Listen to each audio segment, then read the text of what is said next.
गाड़ी में बैठकर वापस सिद्धार्थ के घर की तरफ जाते हुए सोनल को ऐसा लग रहा था जैसे वो अभी अभी किसी सपने से जागी है।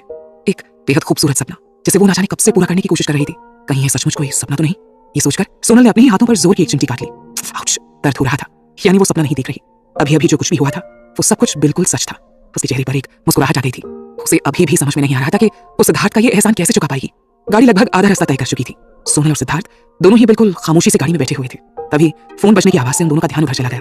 रोहित का फोन बज रहा था। उसने कॉल रिसीव किया और सामने वाले की बात सुनकर बस ओके बोलकर कॉल डिस्कनेक्ट कर दिया। सो कायरा का फोन था। आपने उसे जो काम दिया था वो पूरा हो गया है, बस कुछ ही देर में वो ऑफिस पहुंच जाएगी।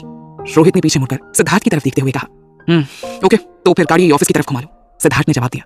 लगभग आधे घंटे के बाद उनकी गाड़ी कपूर इंडस्ट्रीज के सामने खड़ी थी। गाड़ी के रुकते ही एक लड़की वहां से बाहर निकलकर तुरंत गाड़ी की तरफ आ गई। उसने ब्लैक कलर का प्रोफेशनल बिजनेस सूट पहन रखा था। खुले हुए कर्ली बाल उसे बेहद खूबसूरत लुक दे रहे थे। सोनल ने गेस किया कि यही कायरा होगी। एक पल को उसे थोड़ी जलन भी हुई कि सिद्धार्थ इतनी खूबसूरत असिस्टेंट के साथ काम करता है। उसे देखते ही सिद्धार्थ ने अपने विंडो ग्लास को नीचे कर दिया था। गुड इवनिंग सर, सारे डॉक्यूमेंट्स उस फाइल में है। इतना कहकर कायरा ने मुस्कुराते हुए सिद्धार्थ के हाथों में एक फाइल पकड़ा दी।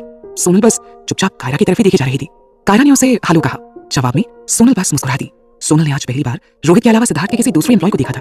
सिद्धार्थ ने फाइल लेकर एक बार उसकी तरफ देखा, लेकिन उसे खोलने में उसने कोई जल्दबाजी नहीं दिखाई। जितना हमने एक्सपेक्ट किया था उससे 200 करोड़ कम में ही सारा काम खत्म हो गया। कायरा ने मुस्कुराते हुए बताया। गुड जॉब कायरा, पिछले कुछ दिनों से तुम लगातार काम कर रही हो। आज से एक हफ्ते तक तुम छुट्टी पर हो। तुम चाहो तो इसी वक्त घर जाकर आराम कर सकती हो। सिद्धार्थ ने उसे अप्रिशिएट करते हुए कहा। थैंक यू सर, कायरा ने खुश होकर कहा और तेजी से अपनी कार की तरफ बढ़ गई। उसके जाने के बाद भी सिद्धार्थ ने रोहित से गाड़ी स्टार्ट करने को नहीं कहा। उसने विंडो ग्लास ऊपर कर लिया। फाइल को खोलकर उसने एक नजर अंदर पड़े डॉक्यूमेंट्स पर डाली और फिर सोनल की तरफ मुड़ते हुए बोला, सोनल तुम्हारा घर तुम्हें वापस मिल गया है, तुम खुश हो ना? सोनल ने मुस्कुराते हुए हाँ में सिर हिला दिया। लेकिन अभी तुम्हें तुम्हारी कंपनी तो वापस मिली ही नहीं, तुम्हें इस बात का अफसोस नहीं हुआ? सिद्धार्थ के सवाल पर सोनल ने तुरंत कहा, नहीं तो तुमने मुझे मेरा घर वापस दिला दिया, मेरे लिए यही बहुत है। और वैसे भी मेहता ग्रुप ऑफ कंपनीज तो बैंकरप्ट हो चुकी है ना, उसे वापस पाना मेरे लिए इम्पॉसिबल है। इसलिए जो नहीं मिला उसके लिए अफसोस करने से क्या फायदा। बेहतर है कि जो मिल गया है उसकी खुशी मनाई जाए, राइट? सच तो ये था कि सोनल ने कभी सोचा भी नहीं था कि इतने कम टाइम में उसे उसका घर वापस मिल सकता है। उसे तो लग रहा था उसने अपना सब कुछ हमेशा के लिए खो दिया है। इसलिए जब सिद्धार्थ ने उसे उसका घर लौटाया ना, तो वो सचमुच बेहद खुश हो गई थी। अब अगर उसे मेहता ग्रुप ऑफ कंपनीज नहीं भी मिलती तो शायद उसे इसका ज्यादा अफसोस नहीं होता। और फिर आज उसने नलिनी और भाई को जो सबक सिखाया था, उसके बाद तो जैसे उसके अंदर जलती हुई बदले की आग को भी सुकून मिल गया था। उसकी बात सुनकर सिद्धार्थ को हंसी आ रही थी। कितनी आसानी से खुश हो जाती हो ना तुम। फिर भी तुम्हें इस बात का थोड़ा तो अफसोस होगा ना, तुम्हारे पेरेंट्स की बनाई हुई कंपनी को तुमने खो दिया है। थोड़ा सोचकर सिर झुकाते हुए सोनल ने जवाब दिया, अगर मैं ये कहूँ कि मुझे इस बात का बिल्कुल भी अफसोस नहीं है तो ये गलत होगा। आखिर इस कंपनी को बनाने में मेरे मम्मी पापा ने पूरी जिंदगी लगा दी थी। फिर एक गहरी सांस लेते हुए उसने सिद्धार्थ की तरफ देखा और एक फीकी सी स्माइल के साथ बोली, लेकिन अब हम कर भी क्या सकते हैं, उसे वापस पाने का कोई और रास्ता भी तो नहीं है ना, इसलिए मैं अपने घर को वापस पाकर ही खुश हूँ। सिद्धार्थ को उसकी मासूमियत देखकर सच में हंसी आ रही थी। ओके, लेकिन मैं आज बहुत ज्यादा अच्छे मूड में हूँ, इसलिए तुम्हें सिर्फ एक गिफ्ट देकर ना मुझे खुशी नहीं हुई है। मैं तुम्हें एक और गिफ्ट देना चाहता हूँ, सिद्धार्थ ने उसकी आंखों में देखते हुए कहा। सोनल ने थोड़ी उलझन के साथ सिद्धार्थ की तरफ देखा। अब और क्या देना चाहता है सिद्धार्थ उसे? बिना मांगे इतना सब कुछ तो दे दिया था उसने। कहीं वो उसे, ये सोचकर ही उसके दिल की धड़कनें फुल स्पीड में धड़कने लगी थी। हैरानी से उसकी आंखें फैल गई थी। उसकी हालत देखकर सिद्धार्थ ने मुस्कुराते हुए अपने हाथों में पकड़ी हुई फाइल उसके हाथों में दे दी। लो, खुद ही देख लो। सोनल ने एक बार सिद्धार्थ की तरफ देखा और फिर कांपते हाथों से वो फाइल पकड़ ली। फाइल को खोलने के बाद जो कुछ भी उसने देखा उससे वो एकदम सरप्राइज हो गई थी। फाइल खोलने के बाद जो डॉक्यूमेंट सोनल को नजर आए उनमें बड़े बड़े वर्ड्स में लिखा था, कन्फर्मेशन ऑफ ऑक्शन। ये देखकर सोनल के हाथ कांपने लगे थे। उसकी आंखों से आंसू बहने लगे थे, जिसकी वजह से उसे सब धुंधला सा दिखाई दे रहा था। अपने इमोशंस को किसी तरह कंट्रोल कर उसने अगला पेज खोला। हालांकि उसमें ज्यादा कुछ नहीं लिखा था, लेकिन फिर भी सोनल ने उसके एक एक वर्ड को ध्यान से पढ़ा। काफी देर तक उस डॉक्यूमेंट को पढ़ती रही। उसमें साफ साफ लिखा था कि इस कंपनी की न्यू ओनर अब से सोनल मेहता थी।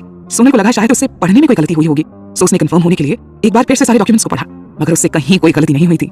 आगे अब मेहता ग्रुप ऑफ कंपनीज उसी की थी, उसकी अपनी।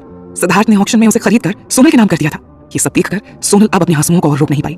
उसका दिल तो हो रहा था कि वो सिद्धार्थ को कसकर गले से लगाकर जोर जोर से रोए, चिल्ला चिल्लाकर सबके साथ अपनी खुशियां बांटे। अगर इस वक्त वो सिद्धार्थ के साथ अकेली होती ना तो शायद वो ऐसा ही करती, लेकिन इस वक्त कार में उन दोनों के अलावा रोहित भी मौजूद था, इसलिए बड़ी मुश्किल से उसने खुद को रोका हुआ था। जब आलिया ने उसे मेहता ग्रुप ऑफ कंपनीज की बैंकरप्सी की न्यूज़ दी थी ना, तब उसे लगा था उसने अपने पेरेंट्स की सारी मेहनत को बर्बाद कर दिया है। अब वो कभी उनकी कंपनी को वापस नहीं पा सकेगी, लेकिन सिद्धार्थ ने आज उसे वो भी लौटा दिया था। सिद्धार्थ उसके पास ही बैठा मुस्कुराते हुए उसके चेहरे के पल पल बदलते एक्सप्रेशंस को देख रहा था। भले ही सोनल ने उसे कहकर न जताया हो, लेकिन उसकी खुशी को खुद अपने दिल से महसूस कर पा रहा था सिद्धार्थ, और उसे खुश देखकर खुद उसके दिल को बेहद सुकून मिल रहा था। क्या यही सच्चा प्यार नहीं है, एक दूसरे की खुशी में खुश होना? हालांकि जब उसने सोनल को अपने आंसुओं और अपने इमोशंस को रोकने की कोशिश करते हुए देखा ना, तो उसे अच्छा नहीं लगा। वो नहीं चाहता था कि सोनल अपनी किसी भी फीलिंग को उसके सामने छिपाए। वो हमेशा से चाहता था कि सोनल अपनी हर फीलिंग उसके साथ खुलकर शेयर करे। डॉक्यूमेंट्स पढ़ने के बाद सोनल ने जब अपनी नजरें सिद्धार्थ की तरफ घुमाई तो वो तुरंत खिड़की से बाहर की तरफ देखने लगा, जैसे उसे सोनल की फीलिंग्स के बारे में कुछ पता ही ना हो। सिद्धार्थ, सोनल ने उसे धीरे से पुकारा। सिद्धार्थ ने बिना किसी एक्सप्रेशन के उसकी तरफ देखते हुए पूछा, तुम घर चले जाओ, मुझे कहीं जाना है। एक्चुअली अब सोनल से और यहाँ नहीं रुका जा रहा था। वो इसी वक्त शांति भवन जाना चाहती थी, अपने माँ पापा के पास। उन्हें महसूस करना चाहती थी और ये खुशी सबसे पहले उनके साथ शेयर करना चाहती थी कि सिर्फ उनका घर ही नहीं बल्कि अब उनकी कंपनी भी उसे वापस मिल चुकी है। शांति भवन मेहता निवास से करीब 5 किलोमीटर दूर आउटर एरिया में बना हुआ बड़ा सा बंगला था। जैसा इसका नाम था ठीक वैसे ही ये जगह भी थी। शहर से दूर होने के साथ ही ये बंगला थोड़ी ऊंचाई पर बना हुआ था, जहाँ एक छोटा सा तालाब और एक बड़ा सा मंदिर भी सोनल के ग्रैंड पेरेंट्स ने बनवाया था। ये बंगला उनके पुरखों की निशानियों को संजोए हुए था। उनकी सारी यादें यहाँ बसती थी। मरने से पहले जयंत ने ही इच्छा जाहिर की थी कि शादी के बाद सोनल और नमन साथ मिलकर उनकी अस्थियों को गंगा में प्रवाहित करें, तभी उनकी आत्मा को शांति मिलेगी। इसलिए उनकी मौत के बाद उनके अस्थि कलशों को वहीं रखवा दिया गया था। सिद्धार्थ भी जानता था सोनल कहाँ जाने की बात कर रही है। उसने एक नजर अपनी रिस्ट वॉच पर डाली और बोला, सोनल 5 बज चुके हैं। हाँ पता है मुझे, इसलिए तो मैंने कहा तुम घर चले जाओ, मैं बाद में आ जाऊंगी, सोनल ने रिक्वेस्ट करते हुए कहा। सिद्धार्थ ने उसे कोई जवाब नहीं दिया और रोहित की तरफ देखते हुए बोला, गाड़ी शांति भवन की तरफ घुमा लो, हम वहीं जा रहे हैं। सोनल ने हैरानी से सिद्धार्थ की तरफ देखा। आखिर कैसे वो हर बार उसके मन की बात जान लेता है? उससे भी बड़ा सवाल तो ये था कि उसे शांति भवन के बारे में कैसे पता? सोनल ने तो आज तक कभी इस बात का उसके सामने जिक्र भी नहीं किया था। जब रानी गया तो उसने सिद्धार्थ से पूछ लिया, तुम्हें कैसे पता चला मुझे शांति भवन जाना है, और तुम्हें उस जगह के बारे में कैसे पता? सिद्धार्थ ने चौंकते हुए सोनल की तरफ देखा, लेकिन फिर उसे थोड़ी मस्ती करने की सूझी। उसने अपना गला साफ किया और थोड़ा सीरियस होते हुए बोला, तुम्हें नहीं पता? क्या? सोनल ने भी चौंकते हुए पूछा। मेरे अंदर स्पेशल पावर्स हैं, सबके मन की बात जान लेता हूं मैं। सिद्धार्थ ने थोड़ा अकड़ कर अपना सोच ठीक करते हुए जवाब दिया। सोनल ने उसे ऊपर से नीचे तक ऐसे देखा जैसे वो नींद में बातें कर रहा हो। ऐसे मत देखो मुझे सब पता है। तुम्हारा भूत भविष्य वर्तमान सब देख सकता हूं मैं। तुम्हारे मन की एक एक बात मुझे पता है। एक्चुअली मैं पिछले जन्म में एक देवता था, पर वहाँ स्वर्ग में मेरा मन नहीं लगा तो मैं यहाँ धरती पर आ गया ह्यूमंस के बीच रहने के लिए और यहाँ की लाइफ एंजॉय करने के लिए। लेकिन मेरे पास अब तक मेरी सुपर पावर्स मौजूद है ना, that's why I know everything, you know. Siddharth ने पूरे कॉन्फिडेंस के साथ उसे यकीन दिलाने की कोशिश की कि उसने एक्चुअली धरती पर अवतार लिया है। सोनल अब तक आंखें फाड़े हैरानी से सिद्धार्थ को देख रही थी। एक पल को तो उसे भी यही लग रहा था कि सिद्धार्थ सच बोल रहा है, लेकिन फिर तुरंत ही उसके दिमाग ने इस बात को एक्सेप्ट करने से भी इनकार कर दिया। रोहित जो अब तक चुपचाप उन दोनों की बातें सुन रहा था ना, उससे अब कंट्रोल नहीं हो रहा था। ड्राइव करते हुए उसे जोर की हंसी आने लगी थी। हंसते हुए उसने हल्के से स्टीयरिंग को हिट किया और सिद्धार्थ ने कहर भरी नजरों से उसकी तरफ देखा। आखिर उसकी बाइक के सामने रोहित ने उसकी हंसी जोड़ाई थी। नादान लड़के, तुम्हें पता भी है इस गलती की तुम्हें कितनी बड़ी सजा मिल सकती है, और तुम्हारे हिट करने से अगर मेरी कार की स्टीयरिंग टूट गई ना तो उसके पैसे कौन देगा? तुम्हारी 2 महीने की सैलरी भी कम पड़ जाएगी इसके पैसे भरने में। सिद्धार्थ ने उसे लगभग डांटते हुए कहा। अब सिद्धार्थ की डांट सुनकर रोहित चुप हो गया। उसने अपने हाथ में पकड़े स्टीयरिंग व्हील की तरफ देखकर बुरा सा मुंह बनाया और मन ही मन बोला, बोल तो ऐसे रहे हैं जैसे ये स्टीयरिंग कागज की बनी हुई है, इतने धीरे से हिट करने के बाद कहीं से भी ये टूट सकती है क्या? मन में भले ही उसने जो भी सोचा हो, लेकिन अगले ही पल सिद्धार्थ की तरफ देखते हुए उसने एक बड़ी सी स्माइल दी और बोला, सर आप तो भगवान हैं, सीधे स्वर्ग से उतर कर आए हैं। इतनी बड़ी बड़ी पावर्स हैं आपके पास, आपको मेरी सैलरी से पैसे काटने की क्या जरूरत है सर? आपके एक इशारे पर तो यहाँ ऐसी हजारों कारों की लाइन लग जाएगी। अब फिर मेरे जैसे गरीब और लाचार इंसान पर इतना जुल्म क्यों कर रहे हैं आप प्रभु? उसकी बात सुनकर सिद्धार्थ का गुस्सा और भड़क गया। उसने अपनी भाभी से कोड़ते हुए उसकी तरफ देखा और गुस्से से दांत पीसते हुए बोला, ओफ, तो तुम अपना मुंह बंद नहीं रखोगे, इसकी सजा तो तुम्हें मिलकर रहेगी। सोनल को हंसी तो बहुत आ रही थी, मगर रोहित को फंसता हुआ देखकर उसने तुरंत बात को बदलते हुए कहा, सिद्धार्थ मजाक मत करो ना, प्लीज बताओ ना, तुम्हें कैसे पता चला? तुम्हें अब भी ये सब पूछने की जरूरत है? तुम खुद ही सोच कर देखो। तुम्हें जब हेल्प की जरूरत पड़ी मैं हर बार तुम्हारे पास था, यहाँ तक कि जब किसी को नहीं पता था कि तुम कहाँ हो तब भी मैंने तुम्हें ढूंढ लिया था और तुम्हारी हेल्प की थी। अब भी तुम्हें इस बात में कोई शक है कि मेरे पास सुपर पावर्स हैं? सिद्धार्थ की बातों में तो पॉइंट था, चाहे वो डायरिया वाला इंसिडेंट हो या फिर होटल रूम वाला इंसिडेंट। सिद्धार्थ को उसकी लोकेशन के बारे में कुछ भी नहीं पता था, लेकिन फिर भी उसने उसे खोज निकाला और वहां पहुंचकर उसकी हेल्प भी की थी। अब चाहे उसका तरीका और कुछ क्यों न रहा हो, ये तो सच ही था ना कि वो हर बार उसे ढूंढ निकालता था और बिना बोले ही उसकी हेल्प करता था। साथ ही उसे ये भी समझ आ गया था कि सिद्धार्थ उसके सवाल का कोई सीधा जवाब देने के मूड में तो बिल्कुल नहीं है। सो अब उसने उससे और कुछ नहीं पूछा और मुंह लटकाकर चुपचाप बैठ गई। अब उसे चुप देखकर सिद्धार्थ ने मुस्कुराते हुए पूछा, तुम्हें सच में जानना है मुझे ये सब कैसे पता चला? सोनल ने अपनी नजरें उठाकर उसकी तरफ देखा और हाँ में अपनी गर्दन हिला दी। ओके, लेकिन पहले तुम्हें मेरी तारीफ करनी होगी, तब जाकर मुझे मोटिवेशन मिलेगी तुम्हें कुछ बताने की। सिद्धार्थ ने उसे परेशान करते हुए कहा। अब सोनल की समझ में नहीं आ रहा था कि उसकी कैसे तारीफ करे। उसे चुप देखकर सिद्धार्थ बोला, तुम्हें जो चाहिए था आज वो सब कुछ तुम्हें वापस मिल गया है, और जितना मैं तुम्हें जानता हूँ तुम सबसे पहले अपनी खुशी अपने पेरेंट्स के साथ ही बांटना चाहोगी। इसके लिए तुम्हें शांति भवन तो जाना ही पड़ेगा ना। बस इसलिए तुम्हारे बोलने से पहले ही मेरी समझ में आ गया था कि तुम वहां जाना चाहती हो। उसकी बात सुनकर सोनल की आंखों में आंसू आ गए थे। सच में सिद्धार्थ कितनी परवाह करता है उसकी। इतने बिजी शेड्यूल के बावजूद इतने कम समय में भी कितनी गहराई से उसे जान गया था वो। आलिया के बाद अगर कोई उसे इतनी अच्छी तरह से समझता था ना तो वो सिर्फ सिद्धार्थ था। अब वो उसे प्यार नहीं करता तो क्या हुआ, तो उसकी केयर तो करता है ना, और ये एहसास ही उसके दिल की धड़कन को बढ़ाने के लिए काफी था। खुशी, एक्साइटमेंट और इमोशंस का मिला जुला ऐसा तूफान इस वक्त उसके दिल में उमड़ रहा था जो आंसू बनकर उसकी आंखों से बहने के लिए बेताब था। लेकिन वो उसके सामने आंसू बहाकर खुद को उसकी नजरों में कमजोर साबित नहीं करना चाहती थी। सो उसने सिद्धार्थ की तरफ से अपना ध्यान हटाने के लिए अपनी नजरें खिड़की के बाहर टिका दी। सिद्धार्थ को लोग एक केयरलेस और इमोशनलेस पर्सन के रूप में जानते थे जो कभी किसी की परवाह नहीं करता था सिवा काम और पैसे के। उसकी जिंदगी में शायद ही किसी दूसरी चीज की कोई इंपॉर्टेंस थी, लेकिन सोनल को उसके साथ रहकर हर बार एक नया और अलग ही एहसास होता था। बिना बोले उसकी हेल्प कर देना, बिना जताए उसकी केयर करना और बिना कहे उसके मन की बात जान लेना, क्या इतना काफी नहीं था उसे स्पेशल फील कराने के लिए? इतना ही नहीं, सोनल की कही एक छोटी से छोटी बात को भी वो याद रखता था। उसकी हर फीलिंग्स को लेकर वो इतना कॉन्शियस रहता था। उसने एक बार भी उससे नहीं कहा था कि वो उसकी कंपनी को बचा ले, फिर भी वो इतने दिनों से बिना उसे बताए चुपचाप उसके लिए इतना सब कुछ कर रहा था। उसने साफ कहा था कि वो उससे प्यार नहीं करता, फिर क्यों उसके लिए इतना सब कुछ करता रहता है वो। सिद्धार्थ ने उससे साफ कहा था कि वो दोनों बेस्ट फ्रेंड्स हैं, लेकिन वो चाहकर भी खुद को उससे प्यार करने से रोक नहीं पा रही थी। हाँ, अपने इस प्यार को सिद्धार्थ के सामने जाहिर करने से वो डरती थी, क्योंकि वो भी जानती थी कि जिस दिन उसका प्यार सिद्धार्थ के सामने आ गया, शायद उस दिन उन दोनों के बीच की दोस्ती भी खत्म हो जाएगी। मेरा प्यार एक तरफा ही सही, लेकिन मेरा प्यार हमेशा तुम्हारे लिए रहेगा, सिर्फ तुम्हारे लिए सिद्धार्थ। सोनल की यह आवाज उसके दिल में ही दबकर रह गई। उसका प्यार उसके सामने था, लेकिन वो उससे अपने दिल की बात भी नहीं कह सकती थी। ये सोचकर ही उसके दिल में दर्द सा उठने लगा था। शायद उसकी किस्मत में हमेशा एक तरफा प्यार का दर्द ही लिखा था। आज सिद्धार्थ ने उसकी हर वो कंडीशन पूरी कर दी थी जो उसने शादी करते वक्त उसके सामने रखी थी। हालांकि सोनल ने उससे शादी इसलिए की थी क्योंकि उस वक्त अपने सिर पर एक छत की जरूरत सबसे ज्यादा थी उसे, लेकिन उसे उम्मीद नहीं थी कि सिद्धार्थ सच में उसकी सारी कंडीशंस पूरी कर देगा। अरे वो भी इतनी जल्दी। जरूर उसने अपने पिछले जन्म में कोई बहुत बहुत अच्छा काम किया होगा, तभी भगवान ने इस जन्म में उसे सिद्धार्थ के जैसा लाइफ पार्टनर दिया था।